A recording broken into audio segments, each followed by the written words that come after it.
All right, and shalom, shalom, shalom, everybody. This is Elder James, and I'm with the King James Bible University, coming out of Durham, North Carolina. And before we get into tonight's teaching, we do have some announcements that we do have to make.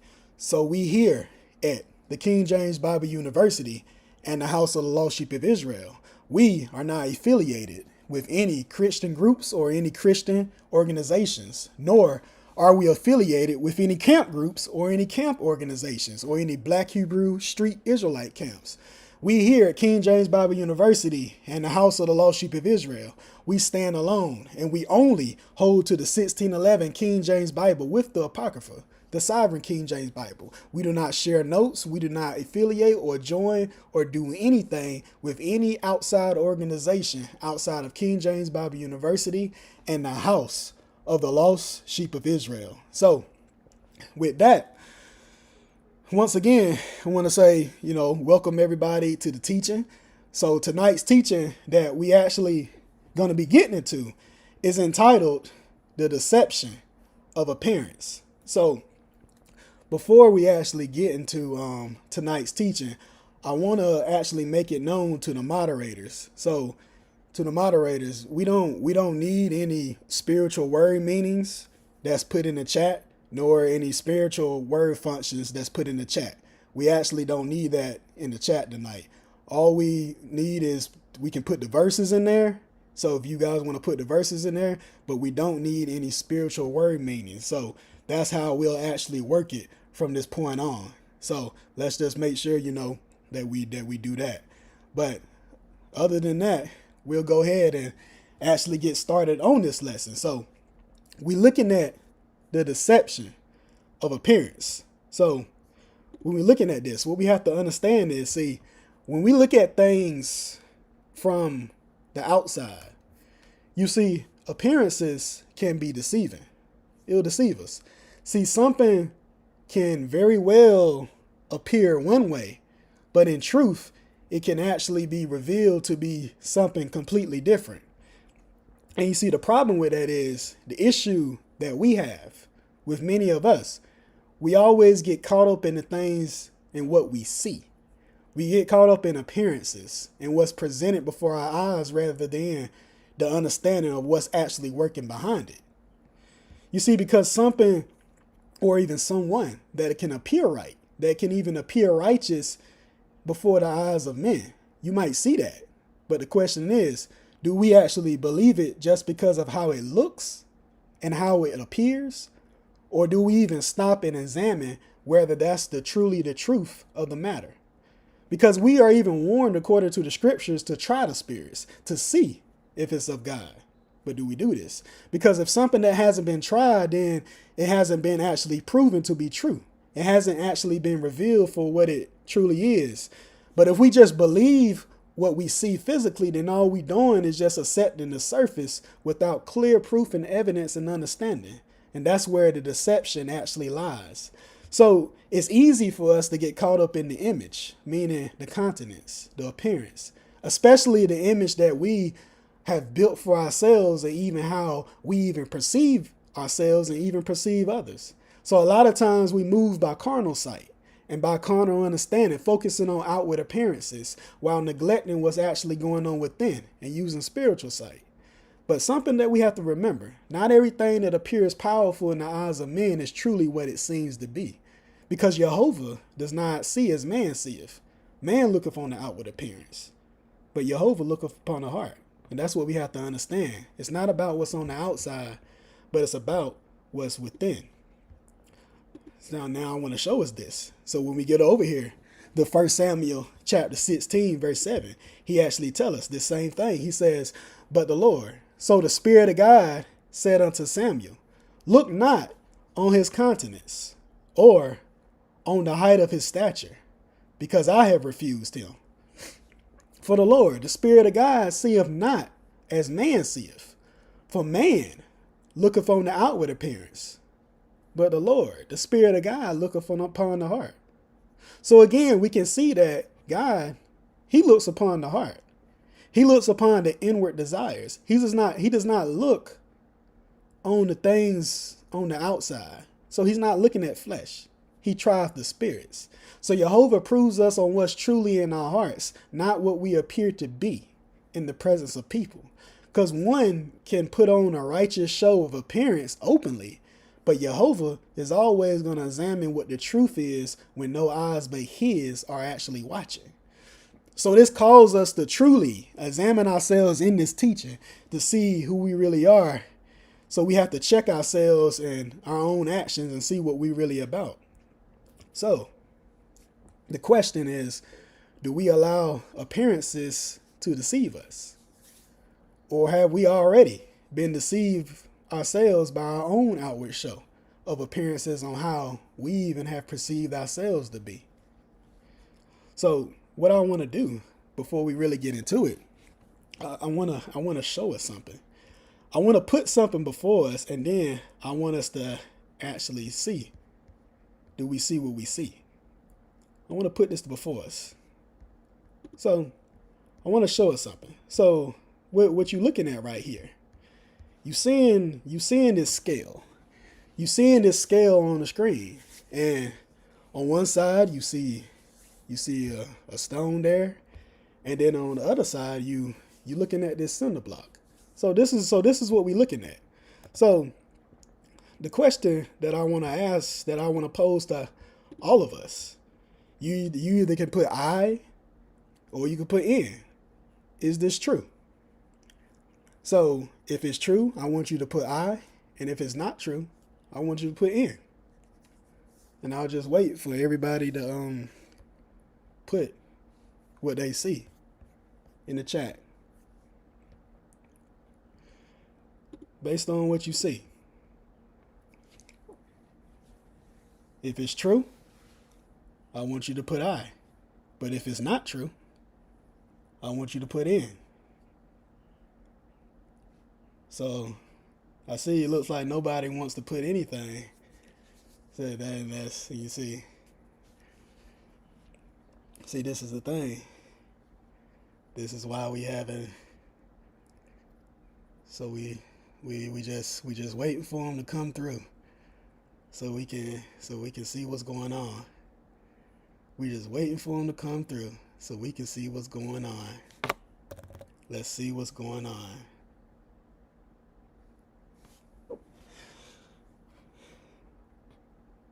Yeah. So it looked like we got a mix. We got a mix that's going on.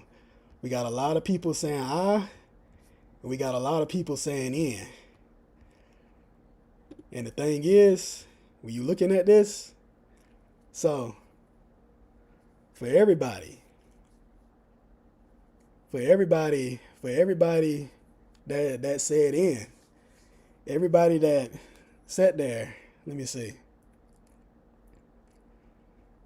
Yeah.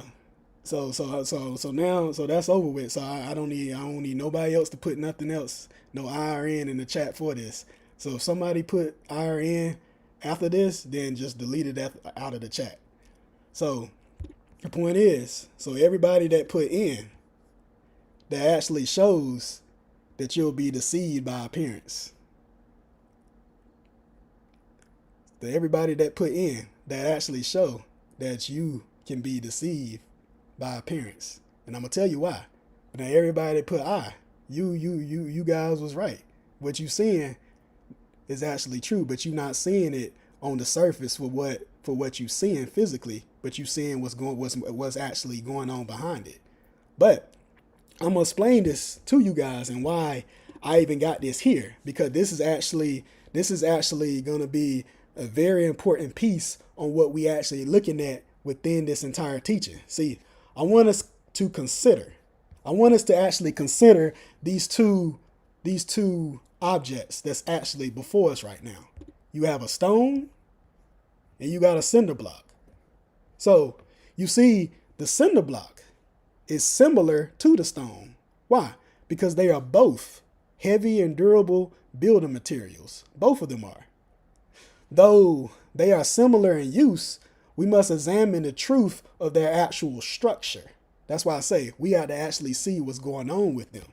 See, on one side, we see this stone. We see this small, smooth stone that's small in size and appearing weak and inferior. That's how it appears.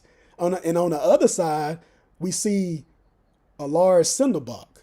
It's bulky, it's heavy, and outwardly is more dominating to look upon. See, when you first look at it, the cinder block appears superior, and it clearly outweighs the stone. So naturally, to the natural eye, it appears stronger. It appears more substantial and seemingly more reliable. So I'm sure is why probably most of you guys said in, because you're looking at the cinder block, you saying, well, wait a minute, this cinder block should actually be outweighing the stone. I get that. I get all that. But that is only the surface level. But the point is, see, the stone, though small, is dense throughout its entire structure because it's solid all the way around. See, it has no voids and it has no cracks. See, the stone is naturally formed. That's what we have to understand. Keep that in mind. The stone is naturally formed.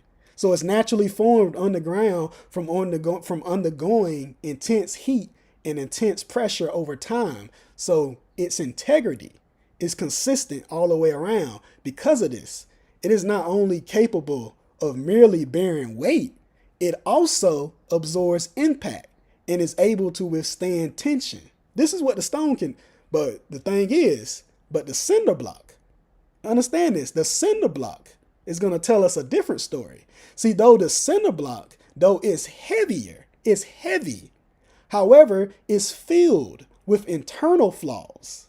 That's what you have to understand. Keep that in mind. The cinder block is filled with internal flaws because of its structure is formed from a mixture. It's formed by combining diverse materials such as sand, cement, and water. So the cinder block is formed from different materials. That should let us know a lot of things right there. See, though it appears solid outwardly, inwardly it's fragmented. So it's full of holes and gaps.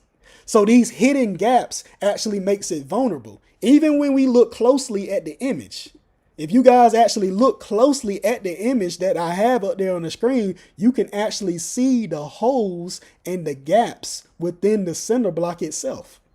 You can go look at an actual cinder block. You'll see all those holes and gaps, those small little holes and gaps that it has within it. See, that reveals its flaws and the hidden weakness within the structure itself. That's the point. Yeah, though the cinder block, it can endure pressure, but only for a time. So you can stack more weight upon it.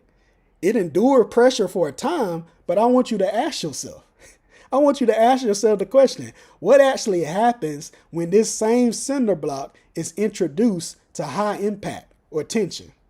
See, when that happens, that's when its true weakness is revealed and its internal flaws are revealed because it's going to crack, it's going to break, and it's going to fail. This is what's going to happen. But consider this. Let's say both of these objects was dropped from a certain height.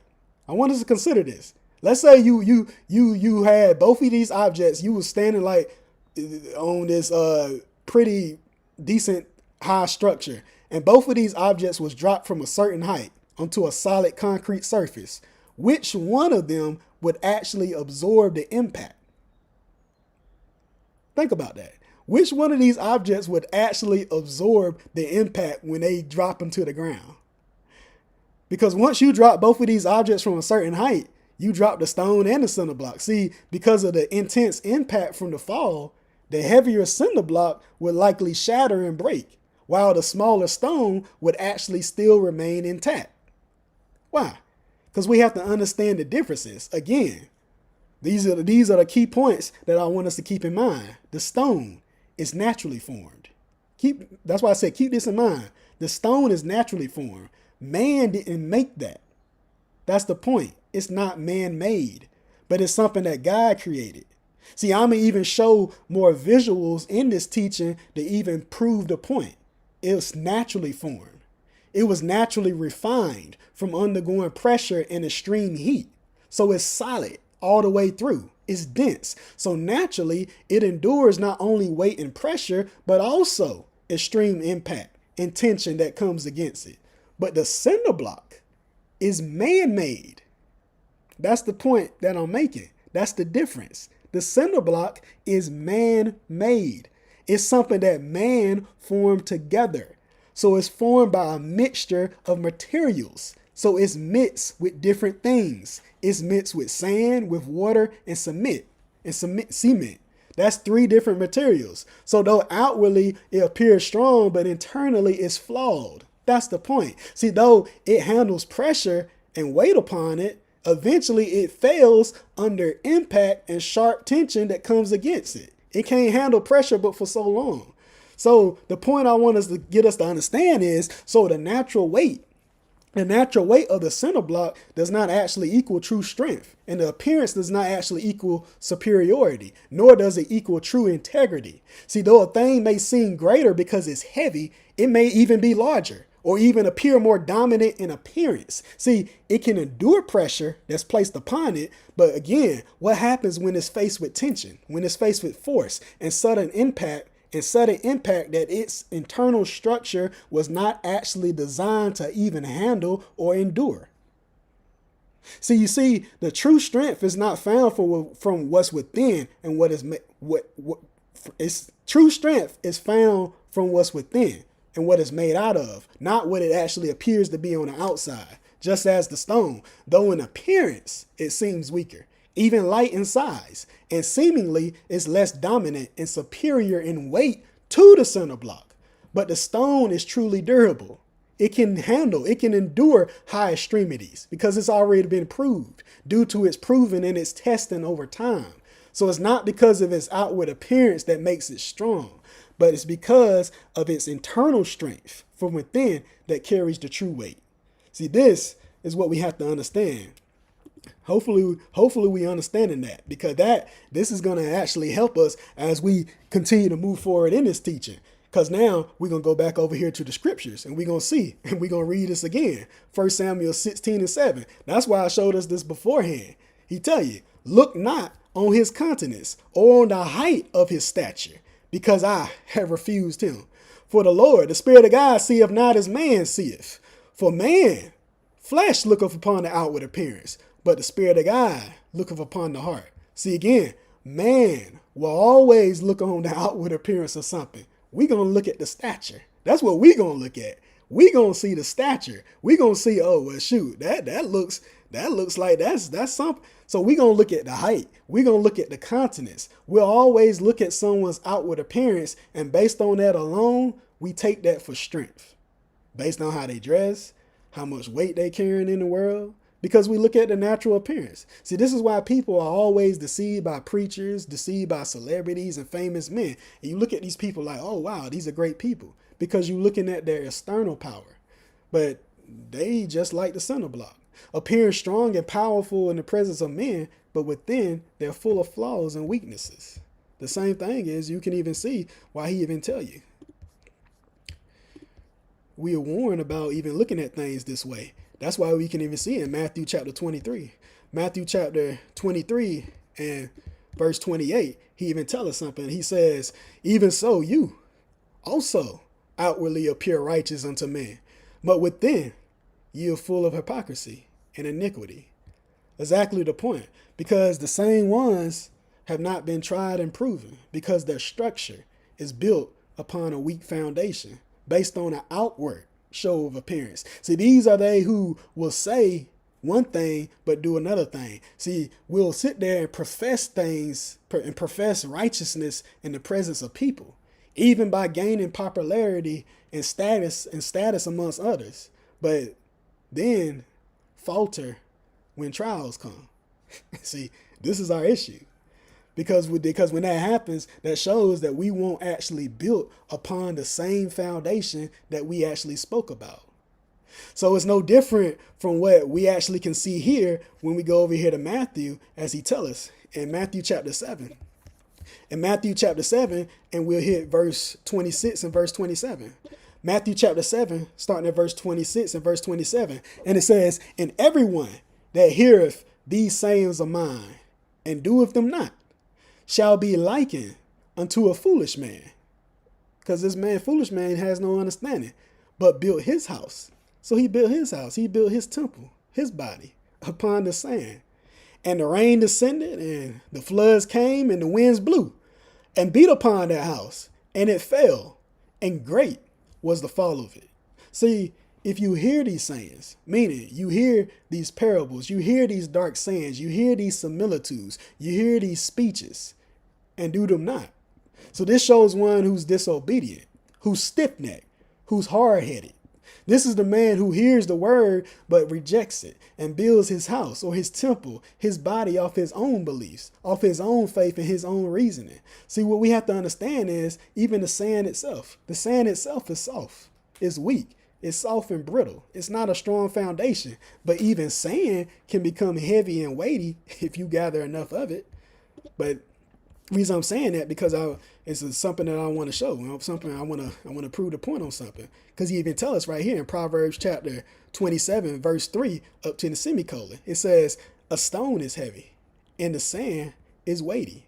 So the sand is weighty. That was the point that I want to show us. So if it's weighty, it's heavy. Which, if it's heavy, is going to tie you to being stiff, to being stubborn, to being hardened. See, outwardly, a man, though he can appear dominant and appear as a heavyweight in this world, we have to keep in mind, he's still flesh. We still flesh. So because of the weight he holds, he can become hardened and stiff-necked, rebellious and disobedient towards the ways of God because he gets puffed up in his own mind. So his structure that he's built for himself is built upon man's authority and not God's. See, he may be able to handle the pressure for a time, even the weight of fame, even the weight of power and superiority, and even of dominance in this world. And even the more substance that he stacks up, that he gains, he's going to keep stacking it more and more and more and more. He's going to keep stacking more and more and more upon himself.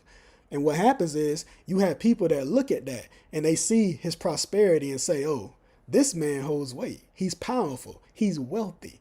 And we believe just because of his reputation that he's built for himself, then that makes him superior.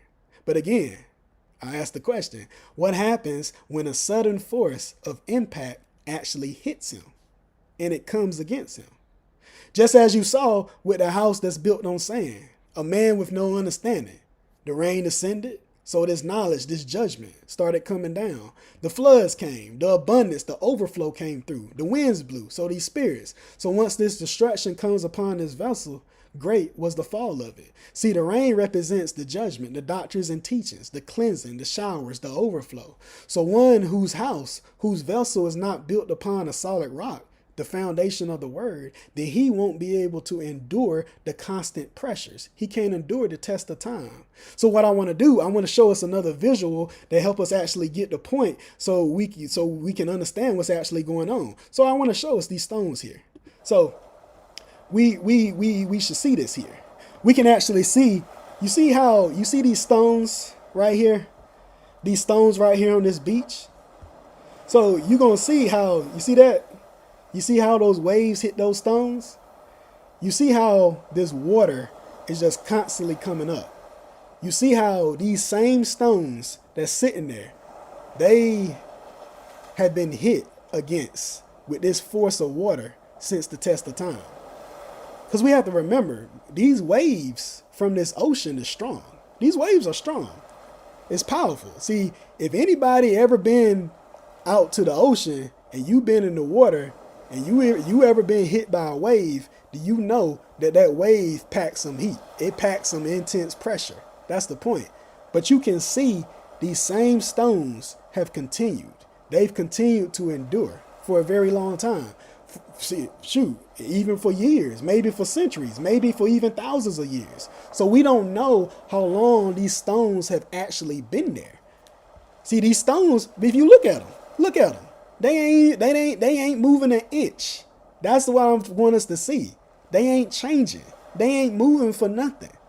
These same stones have continued to stay solid, and they continue to endure because they have a solid foundation. That's what I want us to see. That's what I want us to understand. Remember, like I said, and I told us from the beginning, these stones are naturally made. That's why I told you, they're naturally made. See, this is something that God made, not man, not us. This is the point. So really think about what we actually looking at right now. These same stones have been sitting there for who knows how long. These same stones, they've been getting hit with that force of those waves for who knows how long. I mean, they just constantly just getting hit over and over again, taking that impact. And this is constant. It's consistent impact. It's consistent pressure of being hit against over and over and over and over again by the force of this water hitting this rock. And it continues to endure no matter what. So it doesn't alter nor change itself because of the environment that it's in. It don't do that. See, this is what it looks like to be completely standing on the word, rooted and grounded in the truth as the foundation. But the issue is when we sitting there and we leaning upon flesh gonna fail. Because we sitting there and we trying to stand on our flesh and we gonna fall and we gonna fail every single time. Because he even let us know that this same thing is inevitable. He tell us this when we go over here to Isaiah, because I want to show us something. When we go over here to Isaiah. He tell us. We're going to go over here to Isaiah chapter 40 and verse 8. Because he tell us something here. In Isaiah chapter 40 verse 8, it says, the grass withereth and the flower fadeth, but the word of our God shall stand forever. Exactly the point. So the word is going to stand forever, just as that rock. Just as that stone. It ain't going nowhere. It endures forever. But then, let's say you put something against that's man-made. Let's say you put something that's man-made against that. So let's say you put something that's man-made against those same waves. Against that same pressure of those waters. Watch and see it fail. Watch and see it's going to fail. Let's say somebody put some cinder blocks out there. Let's say they build a cinder block wall out there. At them waves, let's say that them waves keep hitting that wall. I guarantee you, over time, that wall gonna fail. It's gonna fail because it's gonna get weak. It's gonna deteriorate. See, it's only gonna appear strong for a time. That's the point. But when it keeps getting hit over and over and over again, when it keeps facing that high impact, eventually it's gonna fail. Why? Again, remember. The cinder block structure itself is flawed. That's the point. It's man-made. The cinder blocks are made of water and sand itself. And the cement, so over time, the block is going to crack. The more it gets hit with the pressure of the water, it's going to actually crack. And the structure is going to fail eventually from the constant pressure of getting hit. It can't take it. It can't endure. It can only endure for a time. That's why we keep reinforcing it and reinforcing the point. But that's why you see if somebody was to go and build a wall like that, they would have to keep going out there and keep reinforcing it. They have to keep rebuilding it. Why? Because eventually it's going to fall. Because it's only a temporary thing. That's the point. So when we then look back at ourselves, we have to ask ourselves the question, can our vessels endure the pressure and the trials through the test of time? Can we do this? We have to ask ourselves the same question. Could even tell us something. Let's go over here. Let's go over here to Sirach. We're gonna see something in Sirach chapter 16. Let's go to Sirach chapter 16, verse 22. He tells us, it says, Sirach or Ecclesiasticus chapter 16, verse 22, it says, who can declare the works of his justice? Or who can endure them? Who? He's asking us. For his covenant is afar off, and the trial of all things is in the end. So he's asking us, who can endure him? That's something that we have to answer within ourselves. He tells us something over here in Matthew. Matthew chapter 10 and verse 22. He tells us, it says, and you shall be hated of all for my name's sake, so for my ways' sake. But he that endureth to the end shall be saved, shall be delivered. So we have to be able to endure until the end. But guess what? Just like a lot of us here, a lot of us, we can't take that pressure to actually endure. See, we'll do it for a time, but then as soon as persecution arises, we fall back. See, we like to try to appear strong and comfortably outwardly in front of others, but as soon as our trials come, which they can be many, and they'll keep coming, we'll constantly keep getting hit with pressure. See, over time, we'll break, we'll fall because we can't endure it, because we're trying to go through it with a carnal understanding. So we can talk a good game in front of people because we feel like we have established ourselves. See, we'll even exalt ourselves in front of the crowd because we feel like we know things and because we feel as though we close to people. Now we feel we strong now. See, that's what our issue is. See, even feeling like just because we close to people, understand this, just because we feel like we close to people, people believe, oh, just because you close to certain people, even to one of JEHOVAH's messengers, we see that as, oh, well, I'm good because I'm close to this person. I'm close to so-and-so. Now, understanding that within itself is still a trial for us to be proven, because he even tell us. He even tell us this. He even tell us this when we go over here. He even tell us this when we go over here to Malachi chapter 3. Verse 1 down to verse 2, it says, behold, remember, I will send my messenger, and he shall prepare the way before me in the presence of me. And the Lord, whom you seek, shall suddenly come in his temple, so his vessel, even the messenger of the covenant, whom you delight in. Behold, he shall come, saith the Spirit of God of hosts. It said, but who may abide the day of his coming? And who shall stand when he appeareth? For he is like refiner's fire and like fuller's soap. And he shall sit as a refiner and purifier of silver. And he shall purify the sons of Levi and purge them as gold and silver, that he may offer unto the Spirit of God an offering in righteousness. So again, regardless. So it's regardless if you stand close or if you stand afar off. It don't matter. We still being tried. We still being proven. Either way, you can be close, you can be afar off. It don't matter. You still being proven. See, many will try to draw close, believing that would give them some type of clout or some type of influence. Well, if I'm close, I'm good. But then still end up getting burned. Not by anything that the messenger did himself, but we couldn't endure the refinement. So it's not bad to draw closer, but the question is, are we actually willing to endure it? Endure the refining process that we have to go through.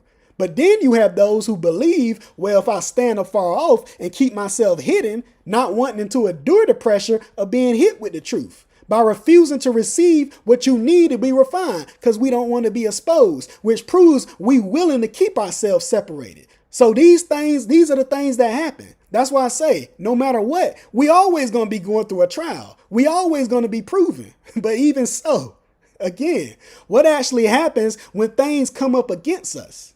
Why is it that we can hear the word and say we understand it, but then soon as trials come, we fail? How does that even make sense? How does this actually happen to us? He tells us something in Mark chapter 4. I want to show us something. In Mark chapter 4, starting at verse 16 and verse 17, he tells us, it says, Mark chapter 4, verse 16 and verse 17, it says, and these are they likewise which are sown on stony ground. So this stony ground represents these hardened hearts, these hearts that's as stone, those that are stiff-necked, those that are stubborn, those whose heart do not truly receive the word because it never took root. He tell you who, when they have heard the word, immediately receive it with gladness. But watch this, and have no root in themselves. Exactly the point. So endure, but for a time. That's the point I'm making. Afterward, when affliction or persecution arises for the word's sake, immediately they are offended. This is what happens. This is exactly the point that I'm making. Look how many of us have come to the knowledge of the truth and then we fall off for whatever reason. We come here, we receive the truth, and then all of a sudden we disappear. So again, it proves what we do. What do we actually do when people come up against us and challenge our faith and our belief that we say we have in God? A lot of us, we end up doubting the very thing that we say we actually believe in. We turn back and we gonna blame it on the word. Oh, well, same thing we did in the God. Well, Lord, it was the woman you gave. We blame it on God. This is what we do. What happens when we face constant pressure from the things around us? I want you to ask yourself, what happens when we face these pressures from the things around us, from our circumstances, from our environment, from the uproars, from the turmoils, all this affliction that actually goes on in our life that comes up against us? Do we crack? Do we break? See, most of us, a lot of us, we try to blame our environment for our issues. This is what we like to do. We like to blame our environment for our issues. Why are you going to blame your environment? We were all born in sin. We all fell short of the glory of God. We were all born into a sinful, rebellious environment. This world system, this entire world system operates on rebellion against Jehovah's way. And we want to blame our environment. It don't matter where you go. But it's on us to have an inward change, regardless of the environment. You don't see the stone complaining about his environment. Matter of fact, I'll show it back to you again. You don't see the stone complaining about its environment. Watch it get hit. You ain't gonna see it go. Look, guess what? That's its environment. That stone, those stones got to deal with that every single day. These stones is going to deal with this same pressure every single day. But guess what? We complain about the environment we in. About the pressure that we got to deal with, that we got to go through. But then we're going to turn around and say how righteous we are. This is what we talking about. Because if we sitting there, we shouldn't be allowing our circumstances to shape us. But it should be based on our trust and our belief that we say we have in God. But is that true? Or do we break down when we get challenged on our faith and our belief and when we actually came up against? Soon as we get questioned, we freeze up. Why do these things happen? So the question again that remains then is, what is our foundation actually built upon? Is it built upon a rock? Or is it built on sand? What is it? Is it from diverse materials or from one source? See, people, what we do, we talk a good game. We like to be confident until we get hit with something. See, we all good. We all good till we get hit. See, that's the thing. See, all it takes is for judgment to come down upon us and we get hit with a certain amount of impact. And what happens? We crack, we break, we fall. We can't endure the tests and the trials. See, this even goes back into what we've been talking about for the last few weeks. We in this proving ground.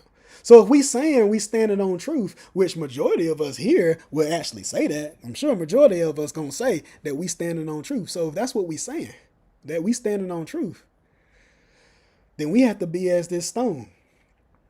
The one that we seen right there in that video. Meaning, we have to constantly endure the pressure of being hit. That's proving that we solid. That right there is proving whether or not we actually solid. That's proving if we actually grounded or not. That's that we have been proven and tried over time. So we can't be moved and cracked as soon as we get hit with something, as soon as pressure comes. But a lot of us, we crack. We crack just by being questioned. We crack just by being put on the hot seat. See, that stone again was formed and established into what it is because it underwent intense heat. It has to be proven for it to be formed and refined into what it is. So then, what's being said and for us to understand is this.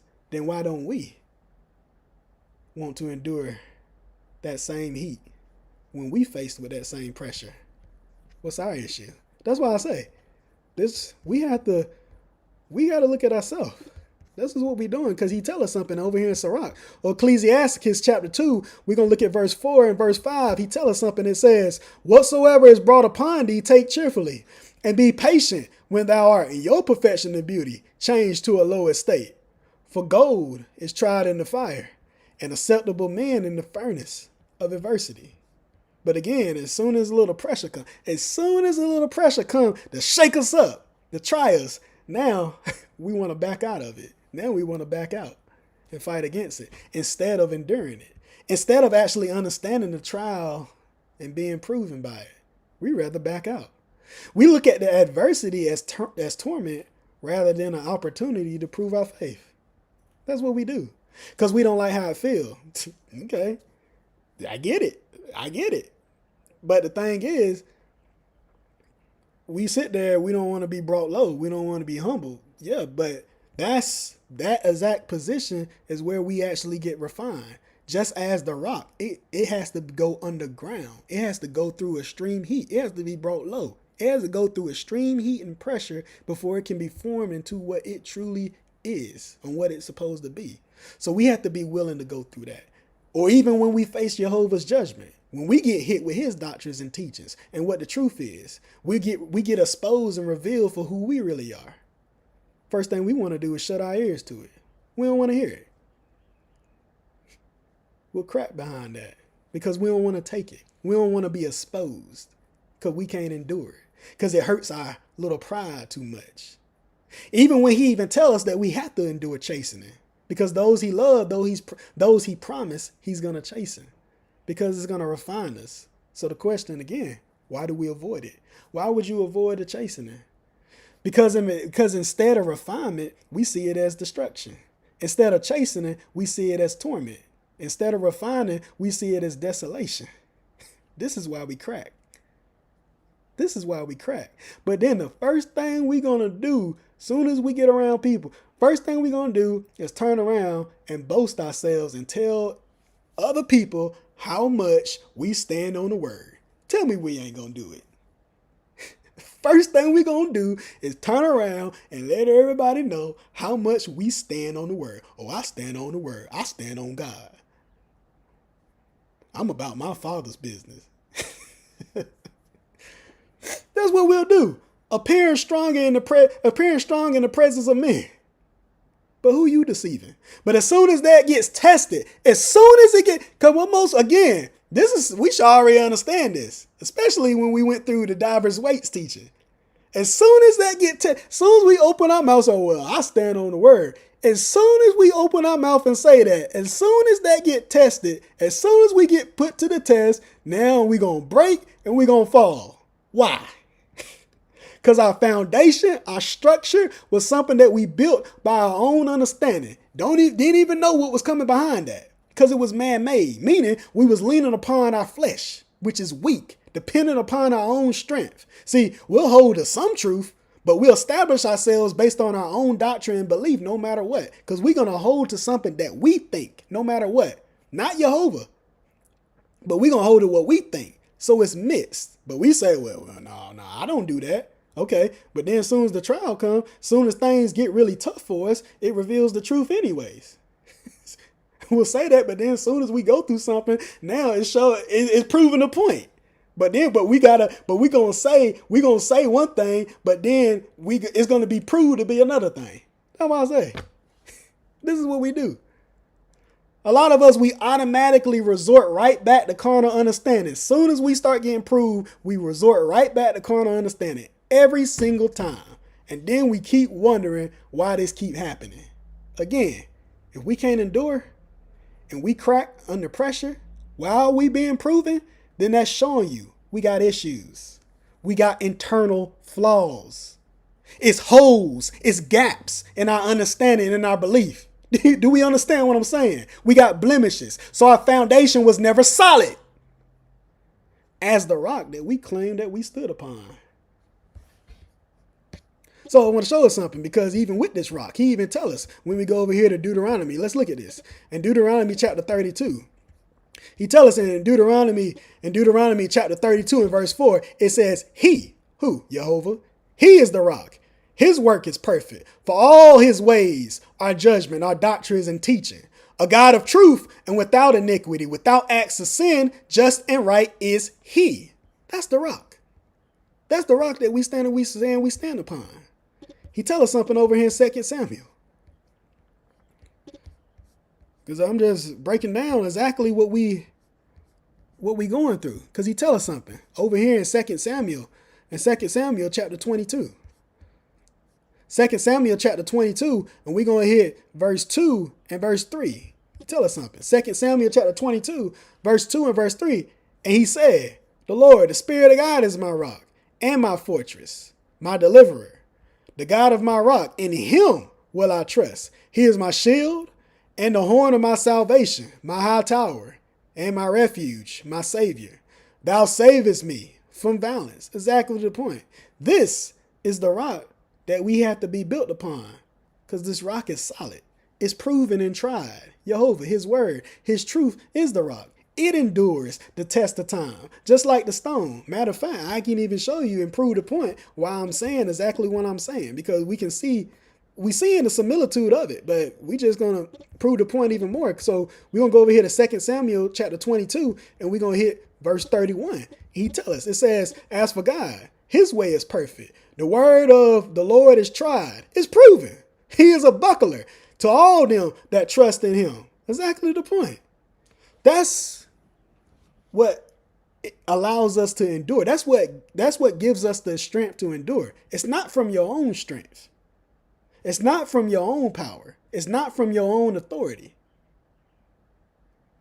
So you're not able to endure because of your own power, but it's because it would be only because we've been established on a solid foundation. So the stone does not just merely endure because of itself, because of its outward form, but because of its internal structure and what it's actually made of. So the same thing is, providing JEHOVAH's word is truly in us, then that's our shield. That's our protection. That's our covering. That's why we need that. Because our life, that's our life. Our lives have to be built on our faith and our trust and our belief, not on the things that we see happening around us. We can't get caught up in the circumstances. We can't get caught up in the environment. So then it doesn't matter the circumstance. We can endure because we know what our faith is rooted in. That's what we have to understand. He tells us something over here in Psalms. In Psalms chapter 12, we see something. In Psalms chapter 12 and verse 6, it says, the words of the Spirit of God are pure words, as comparing silver tried in the furnace of earth, purified 7 times. So purified until completion of times. So this is the point I'm making. So we making a comparison between JEHOVAH's word and the stone. See, just as the stone was naturally formed, it was proven and tried. That's the point. It's solid all the way around. It's unbreakable. Just as JEHOVAH's word is proven and tried to be true and pure, without iniquity. There's no unrighteousness in it.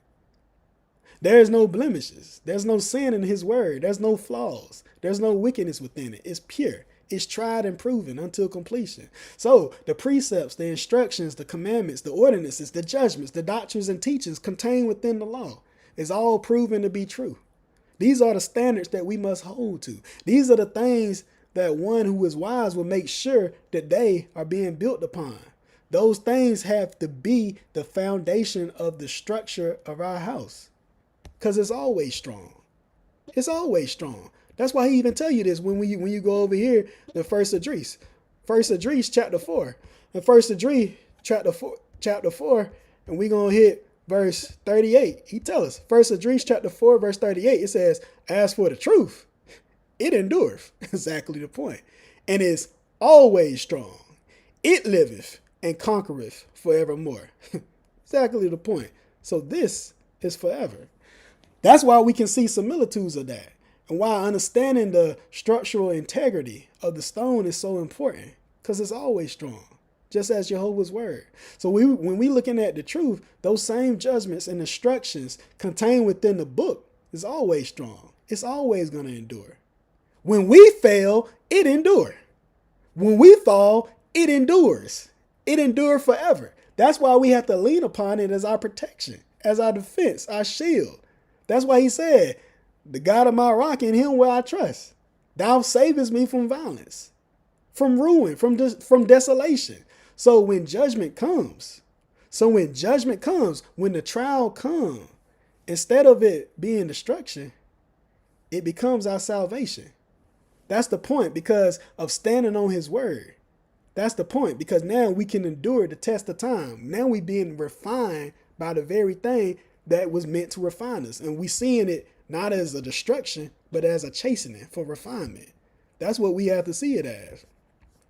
He even tell us in Psalms chapter 119, and we going to hit Psalms chapter 119 and 160. He tell you, it says, thy word is true from the beginning, and every one of thy righteous judgments, thy doctrines and teachings endure forever. So Jehovah's word, his truth, will always endure forever. Forever. Just as compared to stone that has been tried and proven. Something that God made. That's the point. Something that God made. This is why we have to stand on it. So that means for a house to be built upon a rock, one who's grounded in the truth, because that stone is always going to stay grounded. See, I want to show us even another image to even prove the point. See, we can even see this right here to prove the point even more. See, what we're looking at right here, we're looking at the Rome Colosseum. That's what we're looking at. We're looking at the Rome Colosseum. That's what we're looking at. See, this image is of the Rome Colosseum. This Rome Colosseum right here that we're looking at. This Colosseum, this very building that we're looking at right here has been sitting here for thousands of years. It ain't moved. It ain't went nowhere. See, ain't none of that. You just seeing it for what it is. You see how they got stuff there where they trying to build around it and do all this, but you seeing its structure. This Colosseum is built upon straight stone. That's what I want us to understand. And it's been sitting there for thousands of years. Matter of fact, to even bring this closer. See, I won't even show us here because I'm gonna even show us the pictures that you can even see here. And everybody can do this. So if you want to go and you look up the Rome Colosseum on Google, you can even go, you can see the 360 images because you can even see it. This, you can see its structure. It's built on straight stone. This is why I want us to understand. You see it. You're looking at it. Same thing as you see here, because you got all these images here. Look at this. Look at the inside of it. You see, this same exact Colosseum that you see here. Matter of fact, let me see. Let me zoom this out. Cause I want us to see something. Let's look at this. Look at this. You see the inside of it. This is straight stone. This is straight stone. It ain't sitting upon nothing but straight stone. That's the point. That's the point I want us to see with this. So really think about that. Think about all these thousands of years that this same very Colosseum has endured the test of time. Think about it. This same Colosseum, think about the thousands of years it's endured. It's endured. And it's still standing. That's what I want us to see.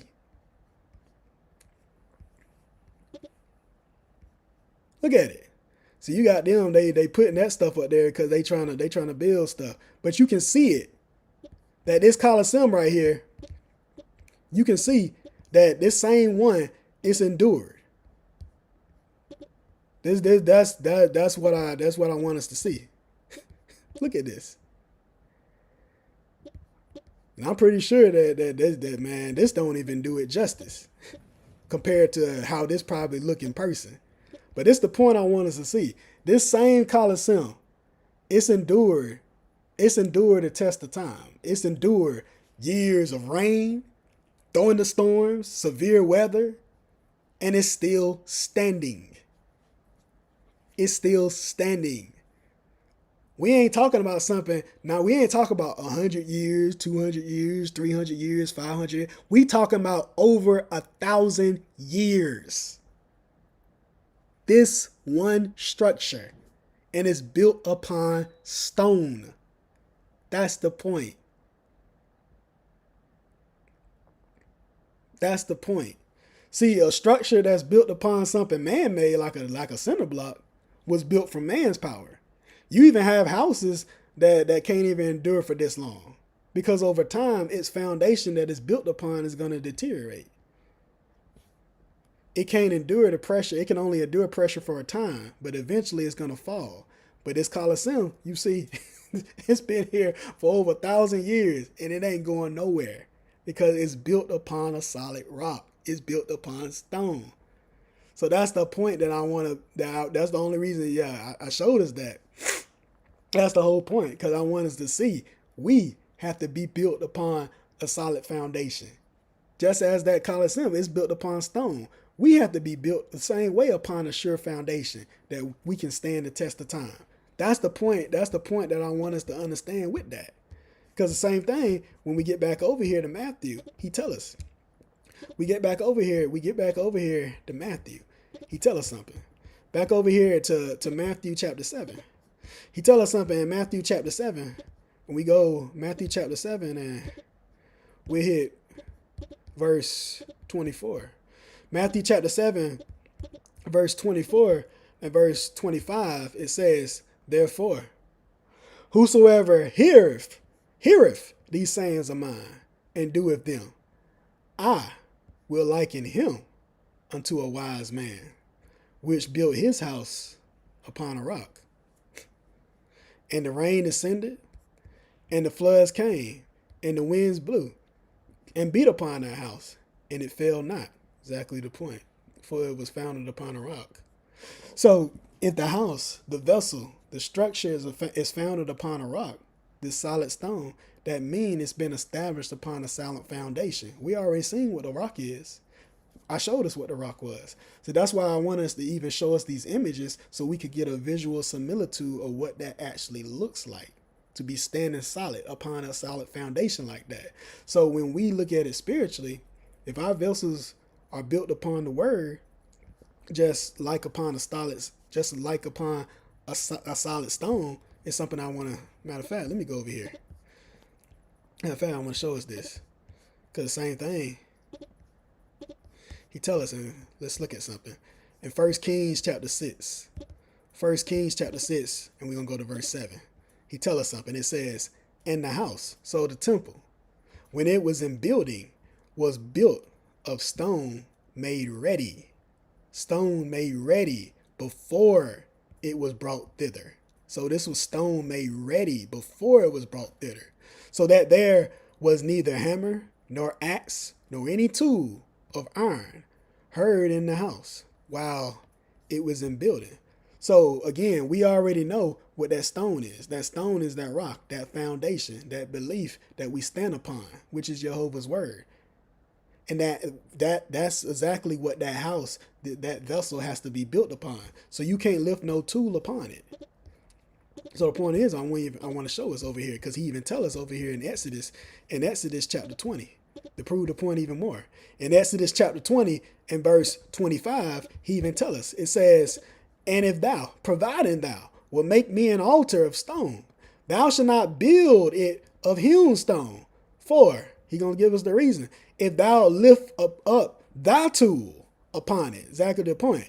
If thou lift up thy tool upon it, thou hast polluted it. So you done defiled it. So this tool right here is an instrument. It can be, just as you see here, this hammer. So this tool is this instrument, this hammer, this representing this strength, this authority, this judgment, this influence. So that stone was made ready before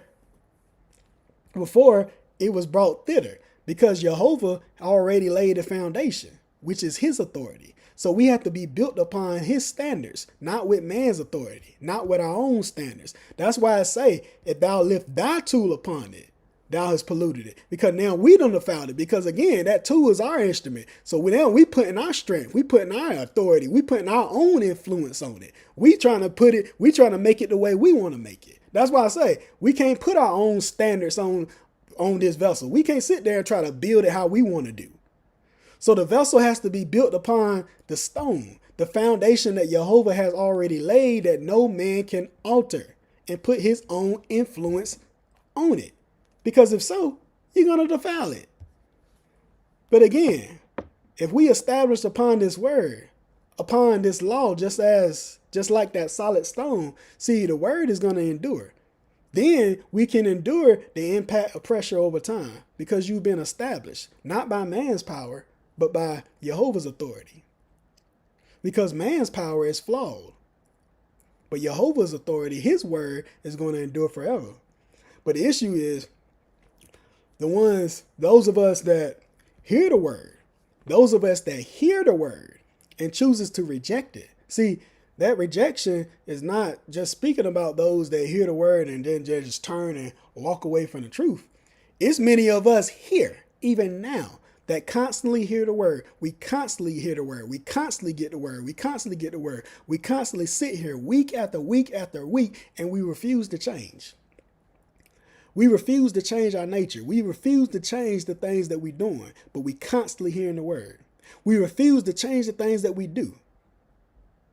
When the issue is we just hear something, but then we don't do nothing about it. See, that is still a rejection. But it presents itself as an appearance of righteousness. We believe, oh, well, since I'm here, since I show up, then that's righteous. Okay, but we won't change. That's the deception. We believe, oh, just because we hear, that's righteous. See, we like to hear the word, but we don't want to do it. Same thing is, I wasn't even going to pull this one, but I'm going to go to it now because it just came to me. He tells us, because reason being, because this is how we do. In Jeremiah chapter 13 and verse 23, he says, can the Ethiopian change his skin or the leopard his spots? No. Then may you also do good that are accustomed to do evil. But that's the issue. We don't want to change. We don't want to change from this fleshly nature. We just want to hear. We like to hear what's right. We like to hear what's good. We just want to understand how things work. Well, I just want to understand how this works. I just want to understand. Okay, but are you going to change? That's what I keep saying. That's the issue. This is the issue that we keep having, no matter what. He tells us in James chapter 1, but then he declares to us over here. In James chapter 1, verse 22, it says, but be ye doers of the word, and not hearers only. What? Deceiving your own selves. Exactly the point. That's why I asked us that question at the beginning of the teaching. And I'm not going to go back to it because we should have listened to it. See, the man who only hears the word and rejects the word,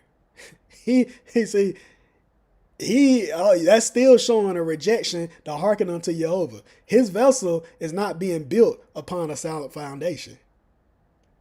See, this shows one whose heart has been hardened by flesh, who's stiff-necked, who's stubborn, who's rebellious.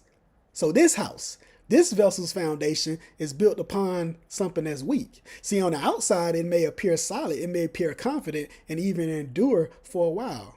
But again, soon as that persecution comes, soon as that persecution start turning up, soon as those trials start turning up, now it can't endure the constant pressure and the force that comes up against it. It eventually breaks under constant pressure. Then as soon as he break, now he going to be all miserable talking about, oh, what's going on? Okay, but whose fault was it? Whose fault was it? We need to look in the mirror. Because he tell us something when we go over here to Ecclesiastes. He tell us something in Ecclesiastes verse 10 and verse 2. Ecclesiastes starting at chapter 10. Ecclesiastes chapter 10 and verse 2. Sorry about that. Ecclesiastes chapter 10 and verse 2. And it says, a wise man's heart. So a wise man's desire is at his right hand. Why? Because if his desire is at his right hand, then that's his righteous power. But again, the catch is, it's not from himself, but it's from the Spirit of God who grants him this. Let me prove the point. Let me prove the point just as to even show us, because he even tell us this. Let's go over here to Psalms. So we even going to see the point. In Psalms chapter 16 and verse 8. Watch he say it. It said, I have set the Spirit of God always before me. So always in the presence of me, because he is at my right hand. Told you. I shall not be moved. Exactly the point. Exactly the point. So we can see the word is not changed, because a wise man desires at his right hand. That's his righteous power. That's Jehovah. That's his strength, his confidence, his assurance. That's why he's not going to be moved. Not because of him. Not because of his own power. It's because it's Jehovah. Jehovah keeping him grounded. He's solid because he's standing upon a solid foundation, that rock. Even if pressure comes, he can endure it because he know who his God is. But the issue is, you get back over here in Ecclesiastes chapter 10, after the semicolon, it said, but a fool's heart is at his left. So the unwise, the fool's heart is at his left. Because his desires is upon his own knowledge and understanding. But it's going to prove the point in the next verse. You're going to see it in verse 3. Watch what it say. Yea, also, when he that is a fool, one that's unwise, walketh by the way, his wisdom, exactly the point, his wisdom fell of him. That's the point. His wisdom fell of him. Because it's going to fail you. Because we sat right there and leaned upon our own understanding and what we thought. And as soon as it failed, as soon as we sit there and we lean upon what we think and our own wisdom, as soon as it failed, he say to everyone that he is a fool. That's what we're talking about. We sit right there and do things according to how we see it and follow our own desires of our heart and our own understanding. As soon as it fails, as soon as we fall, as soon as it go wrong, the first thing we're going to say, oh, I'm a fool, I'm stupid. Now we want to talk about ourselves and beat ourselves down. Yeah, you know why? Because you stiff-necked. Because we don't want to do right. We rebellious. Because we built ourselves upon something that wasn't designed to endure the pressure. Because we want to hold to our own way. We want to hold to our own understanding. Because your own wisdom going to fail you. This is why people, when we lean to our own understanding, we always have issues. We always going to have flaws. Because no matter what, we like to look at things carnally. To how we see it. That's why we always going to have an issue. He tell us something when we go over here to Proverbs. He tell us something we go over here to Proverbs chapter 30. Proverbs chapter 30, we're going to hit verse 12 and verse 13. Proverbs chapter 30, verse 12 and verse 13, it says, there is a generation that are pure in their own eyes, in their own understanding. It's the same one we in right now, 2026. Pure in our own understanding, because we know what's right. And yet, it's not washed from their filthiness. There is a generation, oh, how lofty are their understandings, and our eyelids are lifted up. Because we prideful, we haughty, we arrogant in our understanding, we rebellious. We think we too good to be brought low. When he telling you, he gonna bring it down. Even though we think it's gonna stand, that's the crazy part. We think what we gonna do is gonna stand. But to prove the point, I'm prove the point, show you this is us. This is what we think. And he keep proving the point. He tell us over here in Job chapter 8, verse 15. What he tell you? Job chapter 8, verse 15, it said, he shall lean upon his own house. Yeah, you going to lean upon your own temple, upon your own body, upon your own beliefs. He telling you, but it shall not stand. He shall hold it fast. Yeah. However, it shall not endure. Exactly the point. Because if we not built upon Jehovah's word, but you being built upon your own way, we're not built upon that solid rock, but you reject it, and you sit there and continue to refuse it and continue to neglect it. You continue to hear the word, but not be a doer of it. We continue to show up week after week after week after week, but we don't make no changes on nothing. Then guess what? We think we're going to stand. We tell you, it's not going to endure. Because now, when we reject it, when we neglect it, when we refuse it, now that leaves us bare. You don't have no defense. You have no refuge. You have no deliverer, no hope for salvation. Now you securing yourself for the fall. But we choosing this because now we leaning upon ourselves. Because that same rock, that same stone is the same one that the builders, the workmen, the laborers reject to build their own foundation. But they reject it. We do that. We do the same thing. That's why he tell you this when we go over here to Psalms chapter 118. Psalms chapter 118 and verse 22. He tell you, it says, the stone which the builders refused is become the head of the stone of the corner. So to refuse is to reject, to turn away. to not be accepted. Think about it. Think about how many people refuse this stone, this same stone. Think about how many of us reject this same word, that turn away from it. We hear it, but we're not going to receive it. We ain't going to accept it because we don't see it as precious. We don't cherish it. We don't see it as valuable or priceless. Think about how many of us actually do this. We're supposed to be laborers. We're supposed to be builders. But the same laborers going to reject it. And I'm going to tell you why. I'll tell you why. Because same thing is, he told us here, we don't like to do it. 2 Timothy chapter 2, verse 15. Study to show thyself approved unto God. A workman. A builder. A laborer. A workman that needeth not to be ashamed. Rightly dividing the word of truth.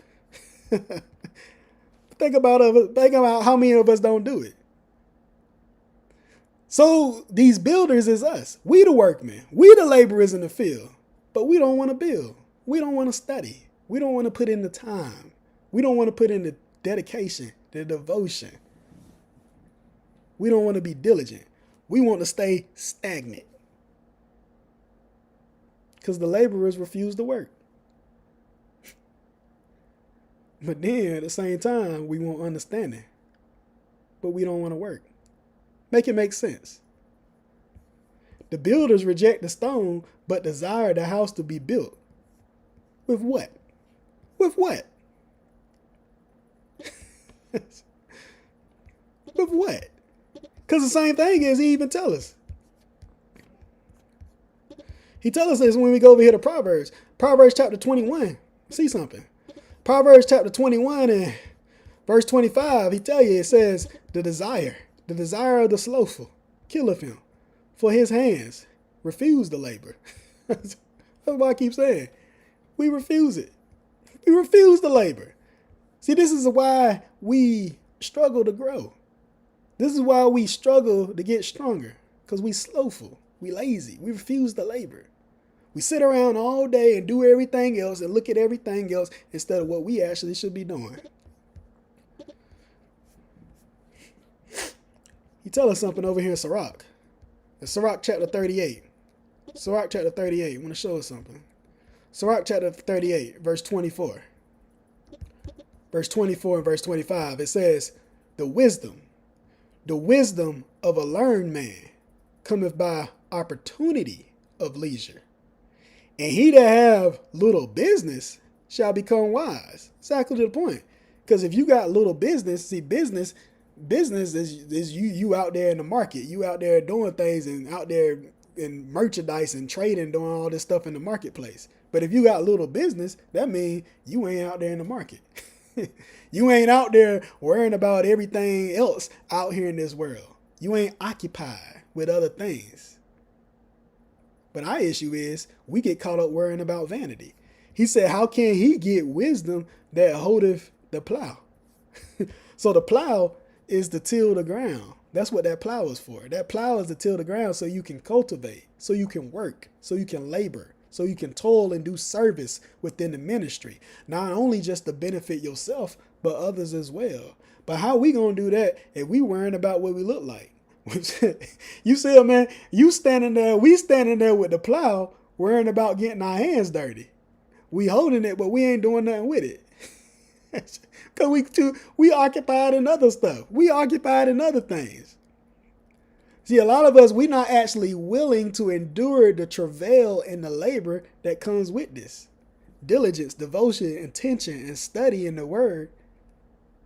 We have to endure that.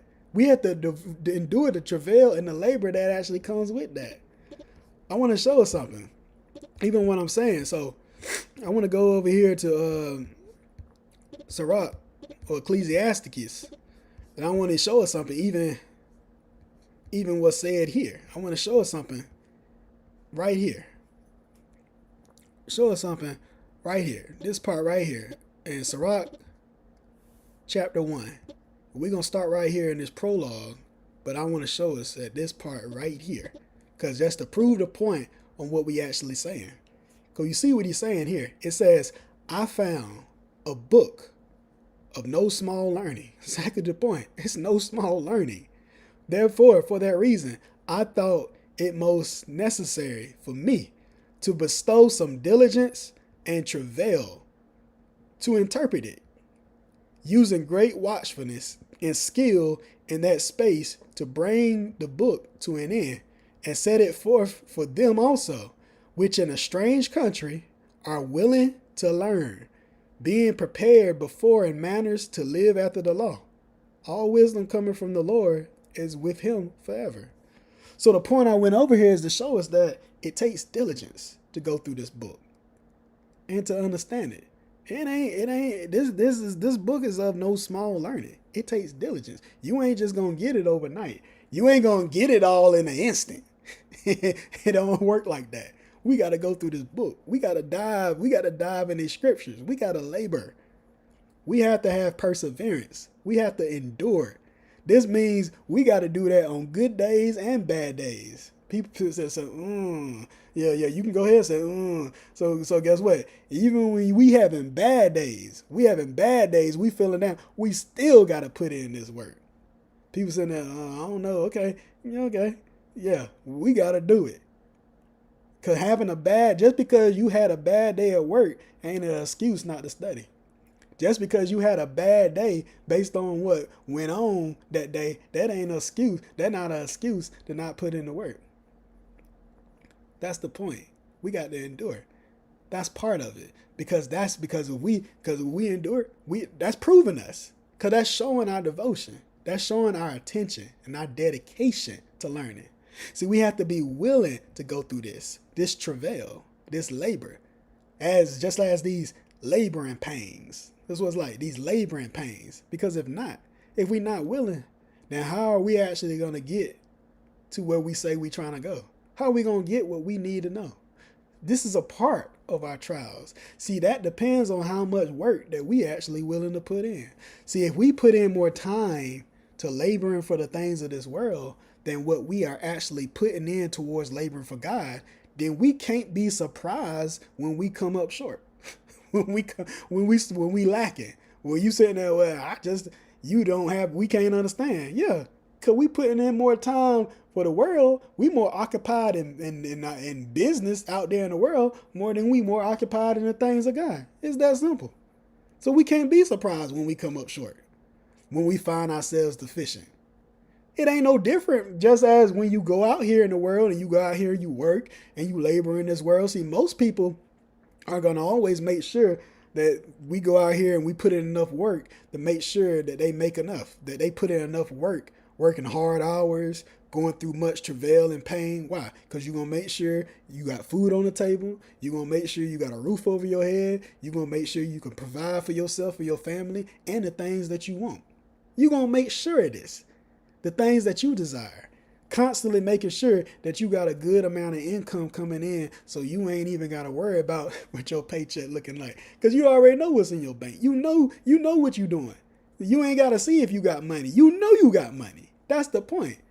But why we don't put in that same amount of diligence towards God? Where you don't have to question whether or not you getting understanding or not. You ain't got to doubt nothing. Because you know you putting in the work. You know the understanding that he's giving you. Because you know that he feeding you. You know your cup running over. Why we don't put in the work like that? For him. If we can labor that hard for this world to get what we want, something that's temporal, something that has a price tag on it, that ain't going to last, then why we can't do that 10 times harder for God for something that's eternal, something that's priceless? Because again, you can't put a price on God's word, nor on his wisdom that he gives us, because it's priceless. But a lot of us, we see that, and for whatever reason, we constantly choose to reject it for mammon, for worldly possessions and worldly riches, for the things that we can see, for the things that we can gain from this world that we put before God. But let us make something abundantly clear to even prove the point even more on what he even telling us. We see here in Wisdom of Solomon chapter 7, Wisdom of Solomon, chapter 7. We're going to start at verse 7, and we're going to take it down to verse 9, because you even proved the point. Wisdom of Solomon, starting at verse 7, down to verse 9, it says, "Wherefore I prayed, and understanding was given me, and I called upon God, and the spirit of wisdom came to me. I preferred her before scepters and thrones." Exactly the point. "And esteemed riches nothing in comparison of her. Neither compared I her to any precious stone, because all gold in respect of her is as comparing little sand." Exactly the point. "And silver shall be counted as comparing clay before her," because it means nothing. You can't compare nothing to God's word, to Jehovah's wisdom that he's providing to us. There's nothing in this world that we can even fathom of that this world can actually offer us to compare to Jehovah's wisdom. But again, man seeks power. We deceive ourselves in that. Because why? We seek reputation. Reputation. One of our biggest downfalls. Man, we seek status. We seek to make a name for ourselves in this world. As he said, we seek scepters and thrones. Having this authority, having this dominion and this rule. Why? Because we want the crown. We want the glory. We want the crown. Because many people, many of us feel like, well, if I get this status, if I got this authority, if I get this title, if I hold some weight in this world, then that makes me somebody. People know me now. I made a name for myself. So we seek that. We seek more of that. See, we rather have that than Jehovah's wisdom. But you can see, that's the point. That's the outward appearance. That's the deception. If I can be seen as somebody great in this world, then I know people will respect me. If I can sit in the seat of one of authority, then I can be as one who is honored, who is valued, who is highly regarded. See, this is our issues. This is how flesh think. We'll seek this. You know how many of us seek to be valued and regarded by people more than we seek to be valued of God? We seek people presence and their admiration of us more than we actually seek to be in Jehovah's presence and being found worthy of him. Why? Why? Because we're looking at what we see. But he tell you, I preferred her. Can we say this? Ask yourself, can you say this for yourself? I preferred her before scepters and thrones, and esteemed riches nothing in comparison of her. He's saying, he let you know, he rather have the wisdom of God dwelling within her, rather than sitting here trying to be somebody in this world, trying to make a name for ourselves. We got to be honest with ourselves. So in order for this to happen here, we have to decrease. We got to.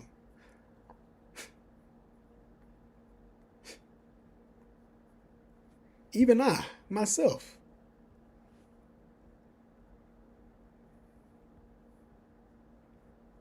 This is one of my hugest issues.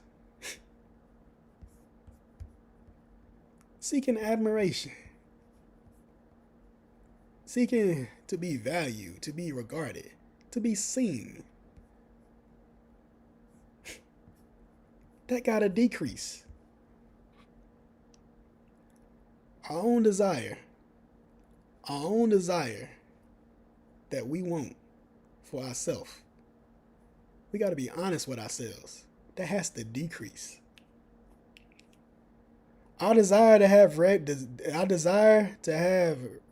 to seek reputation, to seek admiration, that has to decrease. Only then can Jehovah increase in us. Only then can Jehovah increase in us. But we got to be honest about it. See, rather than seeking to be rich and famous, rather than having a reputation and having dominion and authority, But people, flesh, we want dominion over the house when the house don't belong to us. Matter of fact, since I even said that, I want to prove the point even on that. Just because I said it, so I want to show us. In 1 Corinthians chapter 3 and verse 16, he say, "Know ye not that ye are the temple of God, and that the Spirit of God dwelleth in you?" We supposed to be the temple of God. It don't belong to us. The temple don't belong to us. So why are we trying to sit on the throne? This is our issue. Because if we seeking a reputation, trying to build ourselves to be somebody in this world, we building our houses upon sand. No matter how we look at it. Because we trying to exalt flesh to be seen.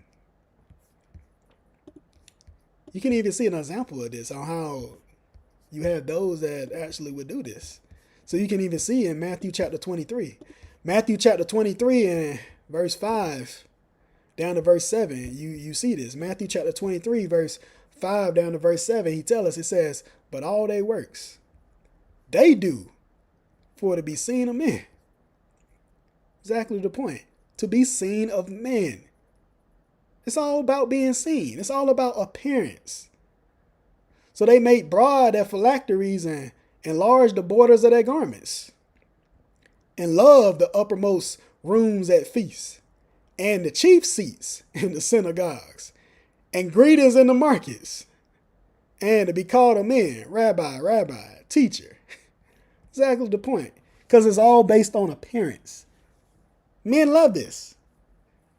We love this. This is why you have these men, they like to sit there and like to be in these high positions of authority, wearing all these long robes and these religious type garments, got the white collar, and then you got the those with the long robes and the gauntlets on, all this craziness.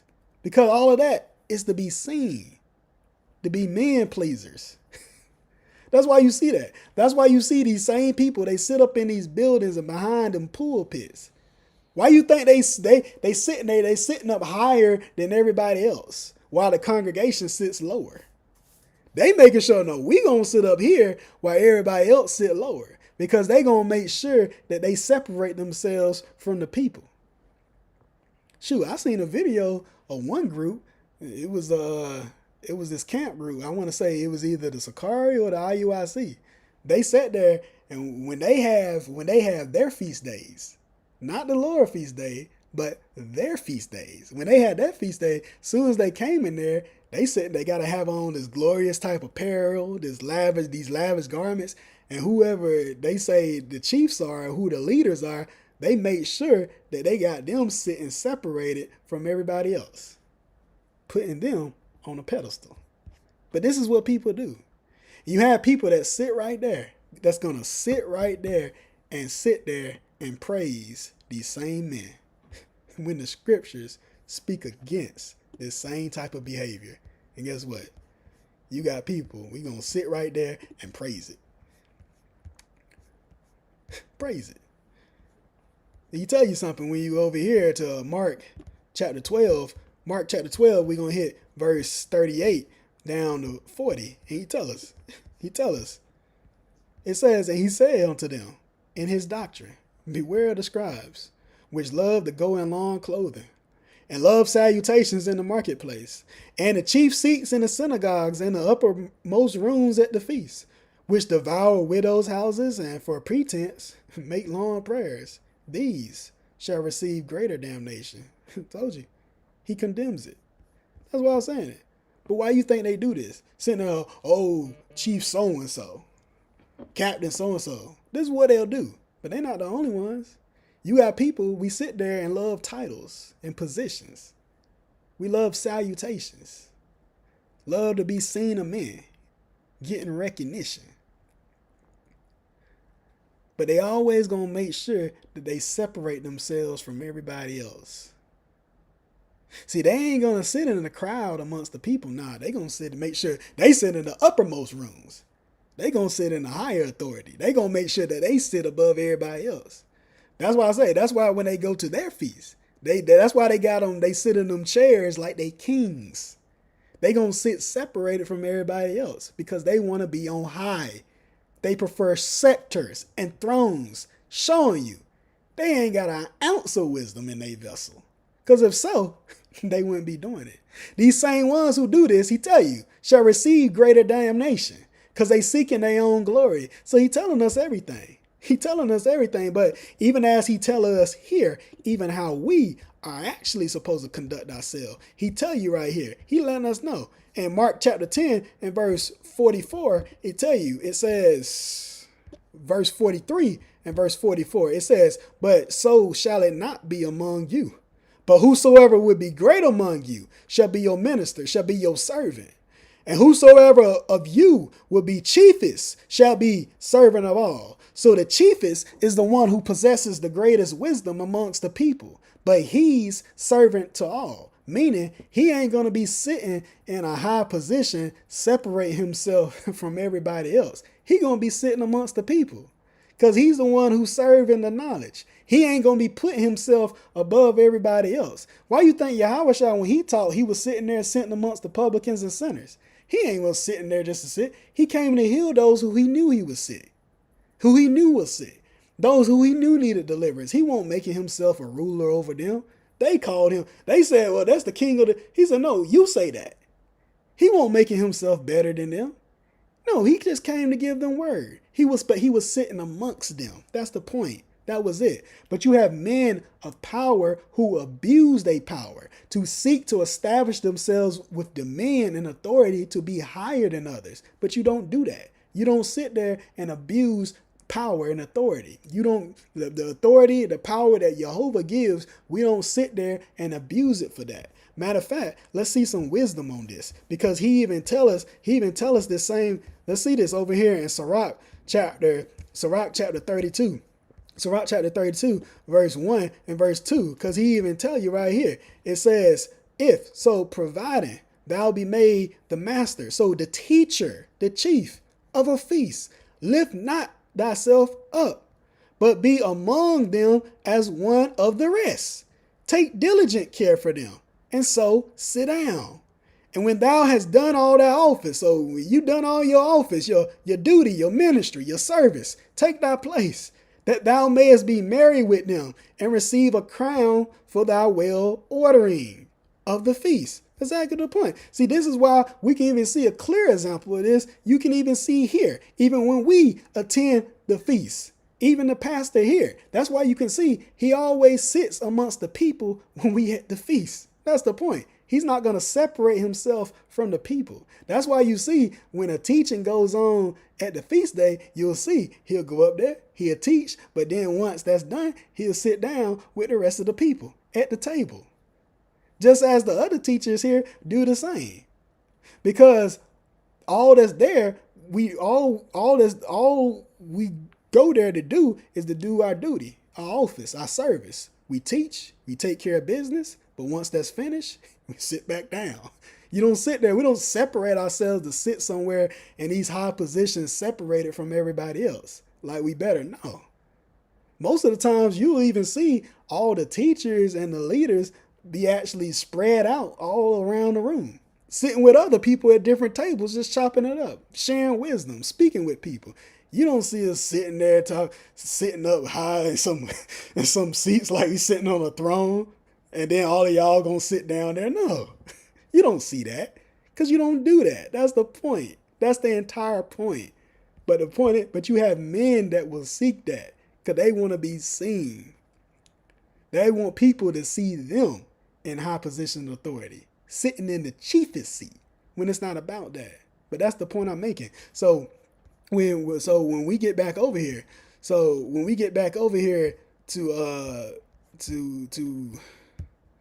to Wisdom of Solomon, let's go back over here. We get back over here to Wisdom of Solomon chapter 7. We gonna read verse 8 and verse 9 again. It said, I preferred her before scepters and thrones. Exactly the point. We need wisdom. We need understanding. We need instruction. Not no. It said, and esteem riches is nothing comparison to her. Neither compared I unto her any precious stone, because all gold in respect of her is as comparing little sand, and silver shall be counted as comparing clay in the presence of her. So this is the point that I was even making earlier. These worldly riches, and possessions, this worldly wealth and substance is compared as little sand. That's the point. It don't have no value. That's the point he's making. But people find more value in what they can possess and attain in this world over the wisdom of God. So again, that same stone is rejected. It's turned away from because we don't want to hear it. It's neglected because no matter what, people going to find more worth in something that has a price tag, something that you can see, something that you can put your hands on rather than something that's priceless. And this is what happens. But because of that, he even tell us over here in 1 Peter chapter 2.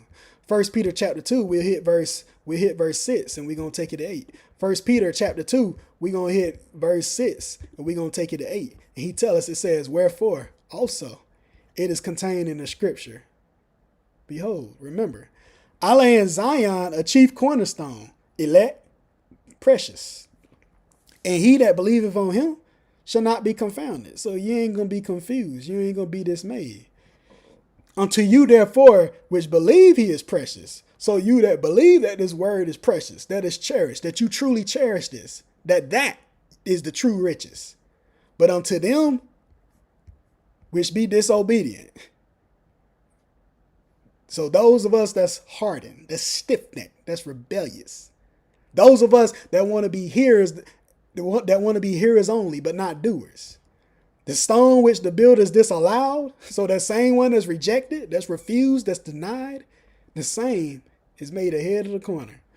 And the stone of stumbling and a rock of offense, even to them which stumble at the word, being disobedient, whereunto also they was appointed, because we chose that. So the same truth that's meant to build us up in righteousness to those who receive it, who cherish it, becomes a rock of offense to those who actually reject it, who turn away from it, who choose not to accept it. So many people become offended by the truth. They become offended by the word because it don't fit their lifestyle that they want to live. Because people try to make the truth fit them, and that don't work. You can't make the word fit you. We sit there and try to mix the truth with a lie, and that don't work. See, a lot of people try to bring in their own doctrine and their own belief on how they see things and their own thought process, believing that they can mix that with truth, and that's not going to fly. So it's no different from, again, the stone and the cinder block analogy that we showed at the beginning of this teaching. The stone is pure. It's formed and refined from going under intense pressure and heat because it's solid and grounded all the way around. You can't alter it. You can't change it. You can't force it to change. The stone is what it is. So when you standing on truth, then it has to be pure. It has to be genuine. It has to be solid with no blemishes. But then we turn around and we want to come with blemishes. We want to come with excuses. We want to come with our own reasoning and try to bring our own standards into JEHOVAH's word and try to mix our beliefs and our own thoughts with sound doctrine. And that don't work. That's why we have the issues. That's why I showed us that image of the stone and the cinder block on the scale at the beginning. Because it should have ran us right back to the same thing that we even looked at before. As we go over here to Deuteronomy chapter 25, verse 13 and verse 14. He even tells us, it says, thou shalt not have in thy bag divers weights, of great and small. Thou shalt not have in thy house, in thy temple, divers measures, of great and small.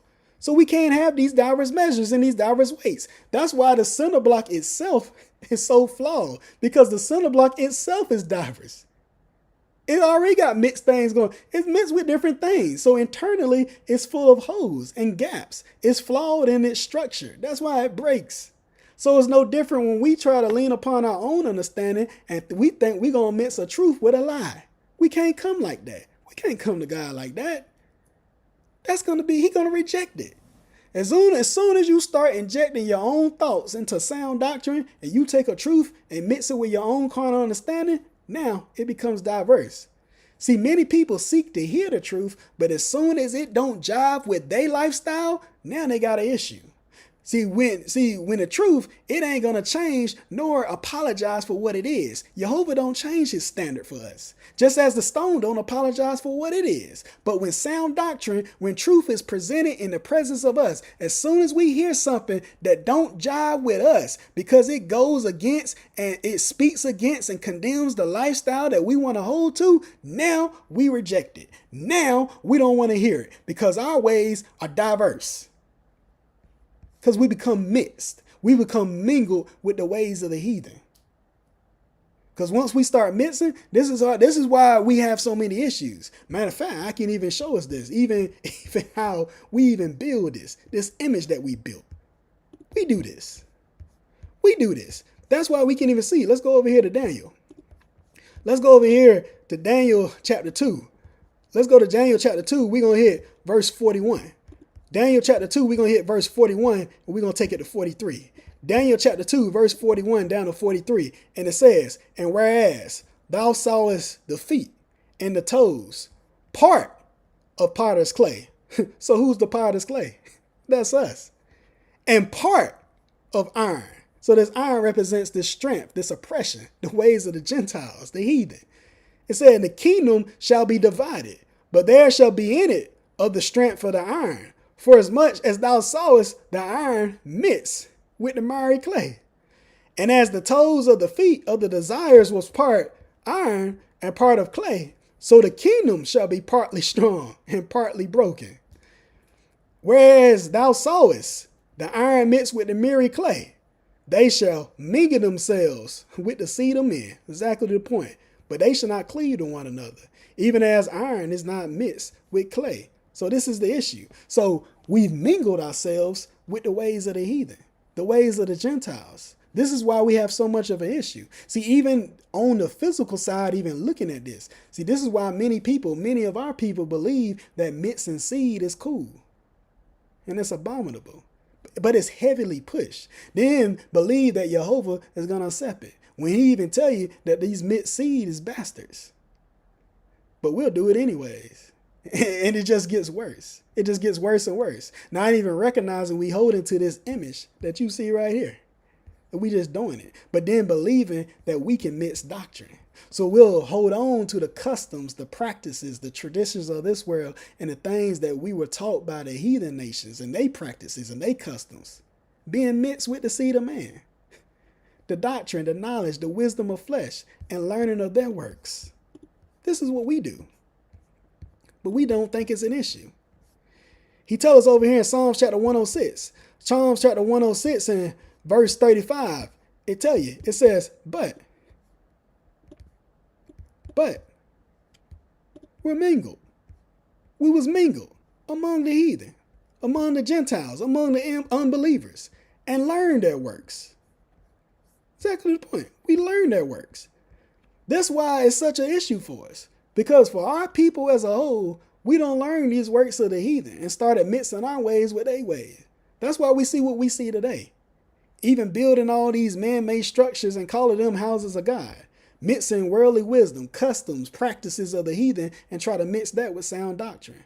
That's why it's full of flaws. That's why it's full of hypocrisy. Because now you mixing, what you saying, now we sitting there mixing some truth with a lie.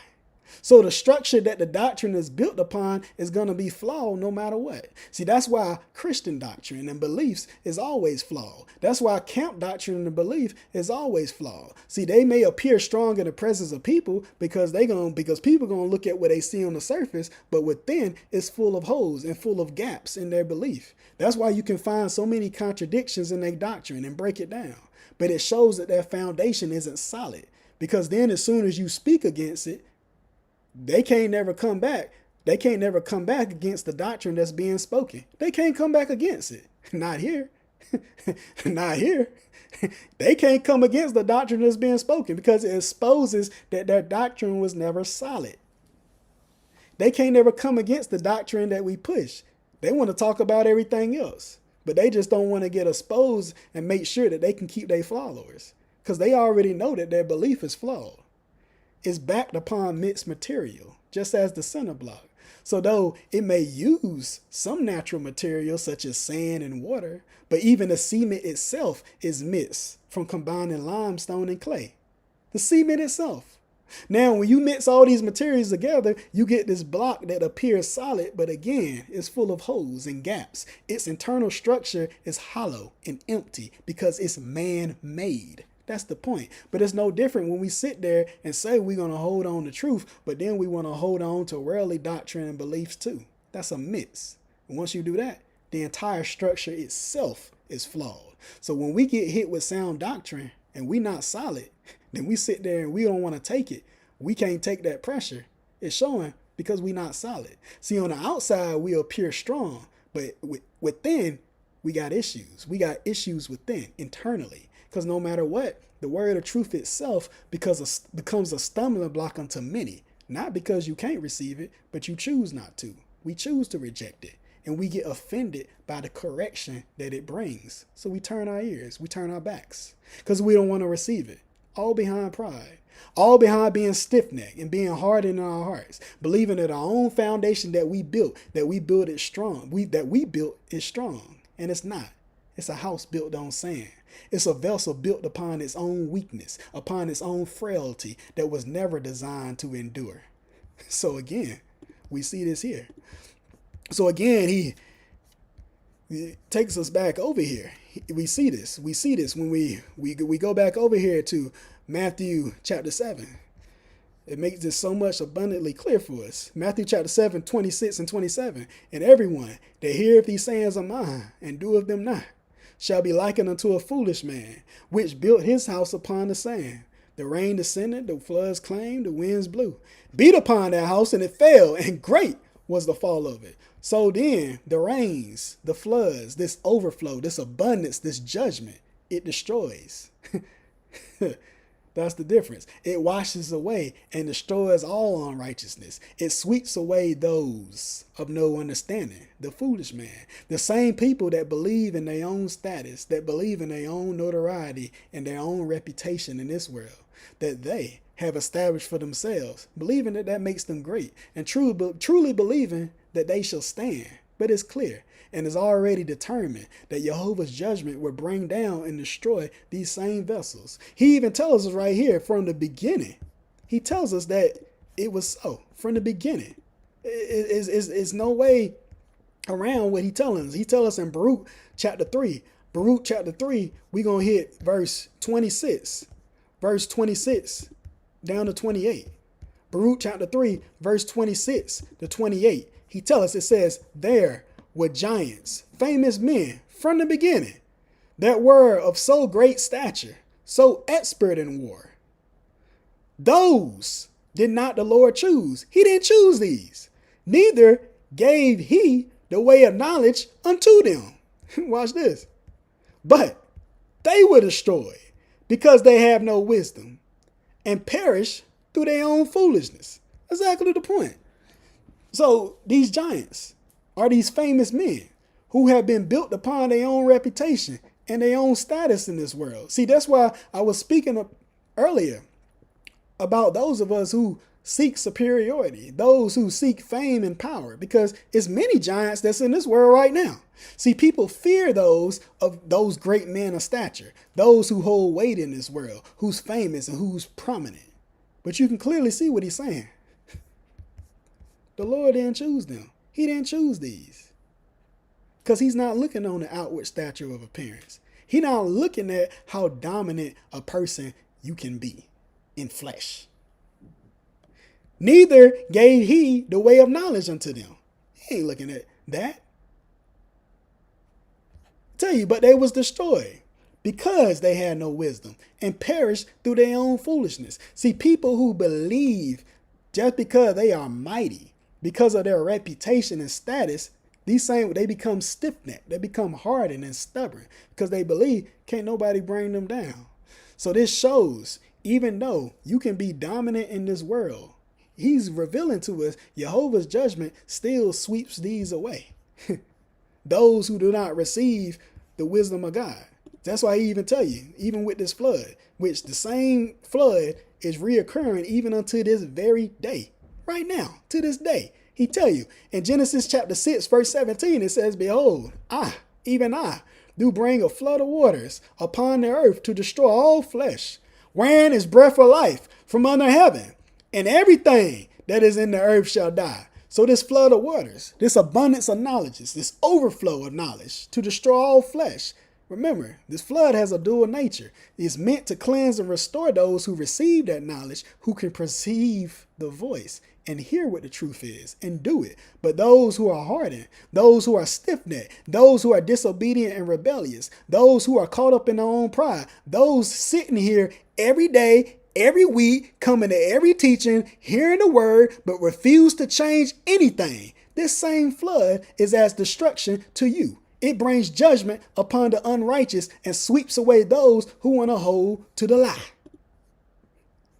Don't play the game. Don't sit here and play the game. People are going to believe, well, okay, guess what? We really think we going to sit here and hide? We not hiding. We not hiding. Okay, I'm going to stop talking. And I'm going to let watch what he say. It said, because you have said, we have made a covenant with death, and with hell are we at agreement. When the overflowing scourge shall pass through, it shall not come unto us. Nah, that ain't going to happen to us. It ain't going to happen to me.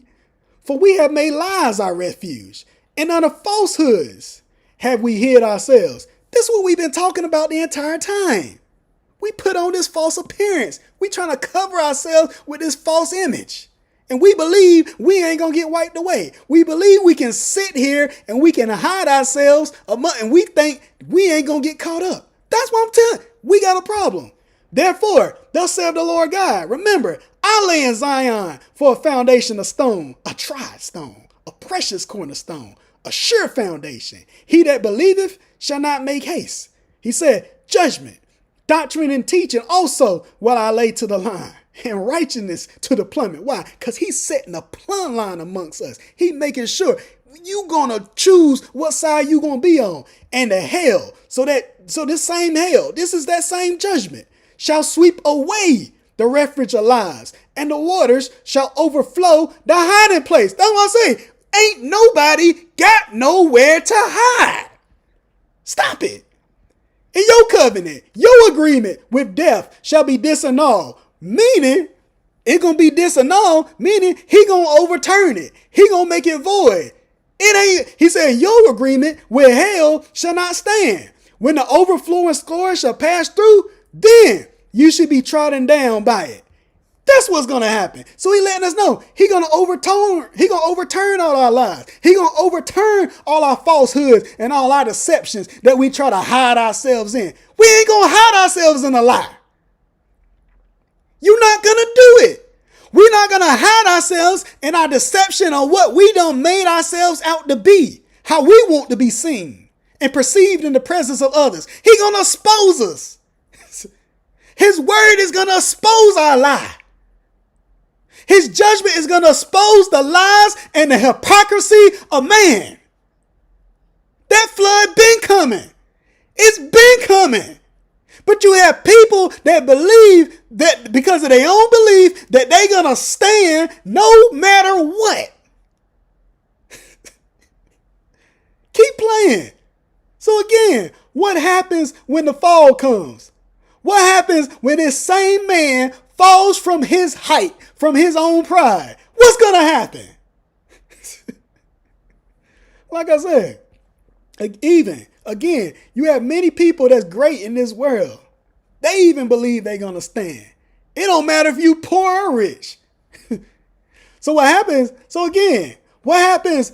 You have this great man and he falls. What happens when he loses all his money? What happens when he goes bankrupt? What happens when he loses his reputation? What happens when he faces backlash from his followers and his supporters and his believers? Shall he stand?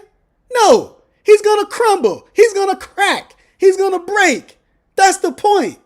See, though he may appear dominant, but his structure is built from man's powers. Because again, the Most High, he don't dwell in a self-made temple. He don't dwell in a self-made temple. That's why he even tell us. Acts 7:48. Howbeit, the Most High dwelleth not in temples, in bodies, in vessels made with hands. So the Most High don't dwell in bodies. He don't dwell in vessels made with man's power, with man's authority. Just as that center block. It's man-made. It was formed and established by man's hands. It's mixed with a whole bunch of different things established by the hand of flesh. Just as we see with these men in these high places. The Most High didn't establish them. They established themselves. They went out here and built these man-made structures and called them temples of God. They did this. God ain't do this. They did this. Same thing he tells us in Wisdom of Solomon chapter 14 and verse 8. He tell you, but that which is made with hands is cursed, as well as it and he that made it. He, because he made it, and it, because being corruptible, it was called God. So these same man-made structures, the building and the vessel is cursed. Both of them. So something that's cursed is something that's denounced. It's condemned. It's devoted to destruction and forsaken. So the structure and the man that made it, both are condemned. So this lets you know God don't have nothing to do with those man-made structures, nor do he have nothing to do with the vessels that dwell within them, that made them and choose to go within those places, that hold to these doctrines and beliefs. Because he let you know it's cursed. He already condemned it. This means every single man-made structure that men call places of worship, I don't care where you go. I don't care if it's a church building. I don't care if it's a worship center. I don't care if it's a building used to devote your daily, weekly worship. If you call it a place of the house of God or the temple of God, that place is cursed. It's devoted to destruction. It's condemned. Every single one, including the vessel that made it, and those vessels who choose to reside there and hold to their doctrines and teachings and their beliefs are also devoted to destruction, because you building yourself and your understanding and your belief off a man-made structure, off of man's power and authority, off of mixed doctrine, off of mixed belief. So it's already weak. But it just appears strong to people. Why? Because man believe just because he may have a strong support system backing him, and he believe just because he got many followers and many beliefs that he's going to stand no matter what. But within himself, he is weak and brittle because he's flesh. He's frail. So when pressure hits, because of his internal weakness and his flaws, he can't handle it because his foundation that he was built upon was weak. So he's not considering the fall that comes, the destruction that comes behind the pride. See, he's built himself upon his own reputation, being renowned, being famous, being even from his own status and his own notoriety with people. That's the point. This pride, this pride of Edom. I ain't talking about no white man. I'm talking about this pride of this sinful nation, this sinful, rebellious people. This is a lot of us is like this. That's why I even tell you, it says the pride of thy heart hath deceived thee, thou that dwellest in the clefts of the rock, whose habitation is high, that saith in his heart, who shall bring me down to the ground? Exactly the point. Though thou exalt thyself as an eagle, so you sitting up high, and though thou set thy nest amongst the stars, yeah, you sit in your nest amongst the messengers, amongst the celestial bodies, yeah, because you think you on the same level. It said, this will I bring thee down. He let you know this is going to happen, saith the Lord, saith the Spirit of God. See, this is exactly why we have people, you have people. This is why you can even see many famous people who've exalted themselves in their own pride, thinking they doing something, even when they try to sit there and try to speak out against things. See, soon as they get met with resistance, they crumble. Because it's going to prove that their foundation that they was built upon was weak. I'll give you an example. I'll give you a clear example. Just like the same thing, the same exact thing that happened with Kyrie Irving. Most people should know who Kyrie Irving is. Famous basketball player. Many people know who he is. He has many followers. He has great skills on the court. On the court, he nice. The dude nice. His ball skills is nice. So I'm not taking away from his basketball skills. But what the issue is, what he ended up doing was stepping into a lane where he should have never stepped. Because what happened was he thought he found what the truth is. So he called himself being confident and taking a stand. So he decided to promote what he thought was truth to combat the lies that are being pushed. The lies that those Jewish people are the people. That's what he thought he was doing. See, I know a lot of us should remember when this actually happened. A lot of us probably remember when this actually happened. So what he did, he called himself promoting truth, trying to show people the truth and telling people who we are. Talking about black people, the Hebrews. See, that's what he was promoting. But guess what? As soon as that happened, he faced immediate resistance. He faced that immediate force and that pressure. This is what caused the breaking, because his stance that he was standing upon from the beginning was never solid, because his belief was backed just as that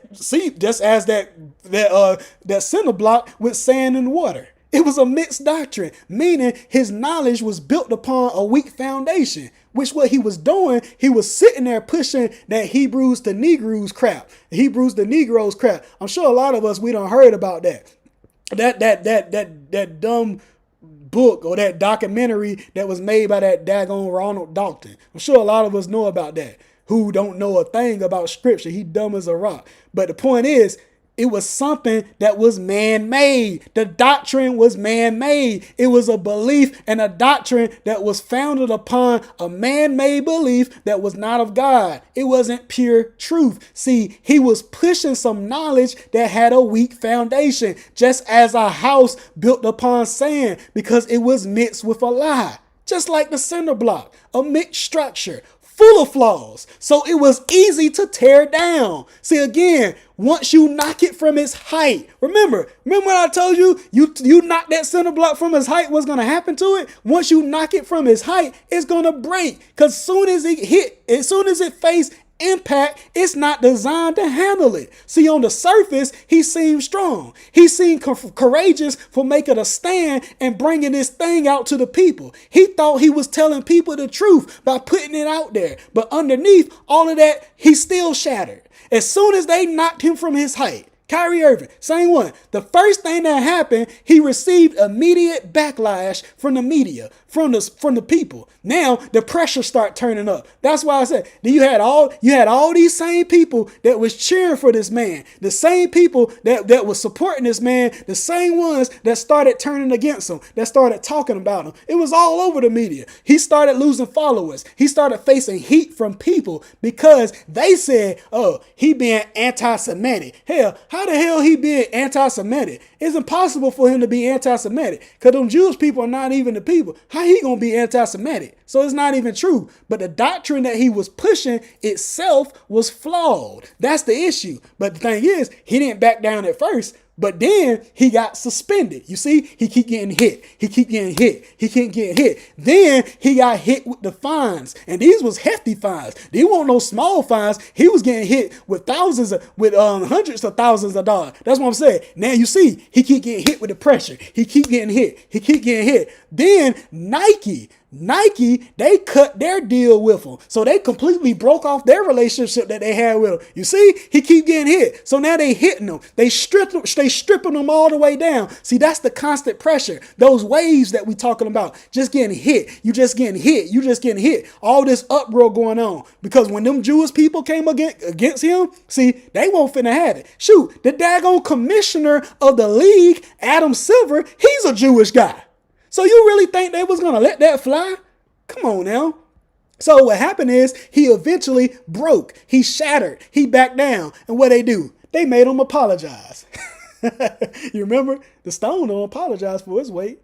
Just as Jehovah's word, it don't apologize for its force. But guess what? He apologized. He backed down, showing you he went upon a solid foundation. That's the point. He took back everything that he did. Just like that.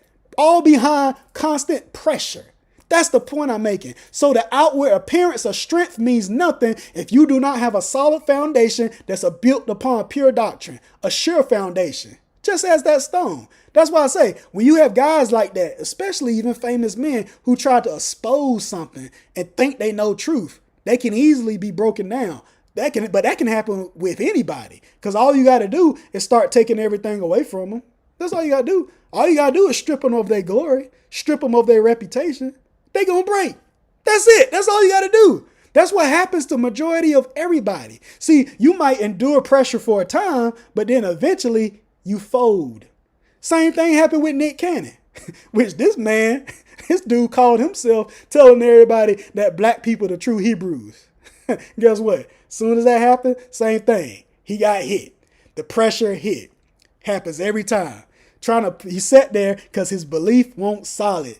Same thing. You sitting there trying to push a partial truth that you can't even stand on, don't even know what you're talking about. So guess what? He ended up getting dropped from that Viacom, CBS. And then what happened? Then he gonna turn around and he gonna issue an apology. And then worse, he even gonna sit there and sit with Jewish leaders and he gonna let them educate him on what they saying the truth is. Come on now. You can't be serious. These Jewish guys gonna sit here and tell him what the truth is? When they themselves are deceived themselves and won't even give him the word to even do so, and he gonna sit there and let them tell him something? You gonna let these men punk you? This is what happens to us. This is what happens to us. Have y'all ever heard of Black Jewish Entertainment Alliance? Look it up. I want y'all to look up, and I promise, Black Jewish Entertainment Alliance. And when you look it up, you're going to fall out your seat. I promise you. Go look it up and see what it is. Nick Cannon, he one of the people that helped started it. The Black Jewish Entertainment Alliance. Where black people and Jewish people can come together because of their struggles. Oh boy, look it up. Look it up. Y'all remember the image being built with the mirror clay mixed with iron? Y'all remember that? You remember that? Like I said, you can't make it up. You can't make it up. This is what we do. This is what happens. When one's belief isn't solid and the foundation is weak, it don't matter if it's the poor or the mighty. Because once you get put to the test and you face enough pressure, we operating in flesh, you're going to fall. I promise you. All you need is the right amount of influence or pressure for it to happen. See, even the impact from resistance from people around you that come against you and challenge your belief. If we not solid internally on what the truth is, then our strength, our apparent courage is revealed to be weakness because it's false. It's exposed. It's not balanced. It's not solid because it's flawed and it's going to break. All you got to do is get hit with the right amount of force. And you'll drop it from his height and then watch it fall. And he won't be able to take that impact. This is why we always got to know what we talking about and what we saying. Because the point is, people going to try you. We going to be tried and proven to see where our faith and our belief is at. If we are who we truly say that we are. If that's the case, then we got to make sure we standing on it. We got to make sure we standing on who exactly we say that we are. So that's what we have to keep in mind. That's what we have to understand. See, I have more scriptures that I wanted to go through on this, but I've already done went over the time already. So yeah, I might as well cut the teaching right here. So yeah, we gonna cut it here because I already done. Yeah, we already done. Yeah. But hopefully with this teaching, with this understanding, hopefully we get the point. And we received a clear understanding and clear edification on what we needed to see and what we needed to understand in this teaching. We can't deceive ourselves. We can't allow ourselves to be deceived by the perception of others, even by our own way on how we even may perceive ourselves. But we have to prove all things and hold fast to that which is true at all times. So remember, we have to always be constantly examine ourselves, always be constantly seeing if there's anything within us that we need to remove. We can't just hear the word. We got to be doers of the word. We can't just sit here and just show up. We gotta put in the work, and we gotta make sure we make those necessary changes that need to be made. So with that, I'd like to appreciate everyone for coming out and tuning in to this lesson tonight. Like I said, hopefully we was richly edified and we received some understanding from this lesson. This was Elder James with the King James Bible University, and I would like to say, Shalom.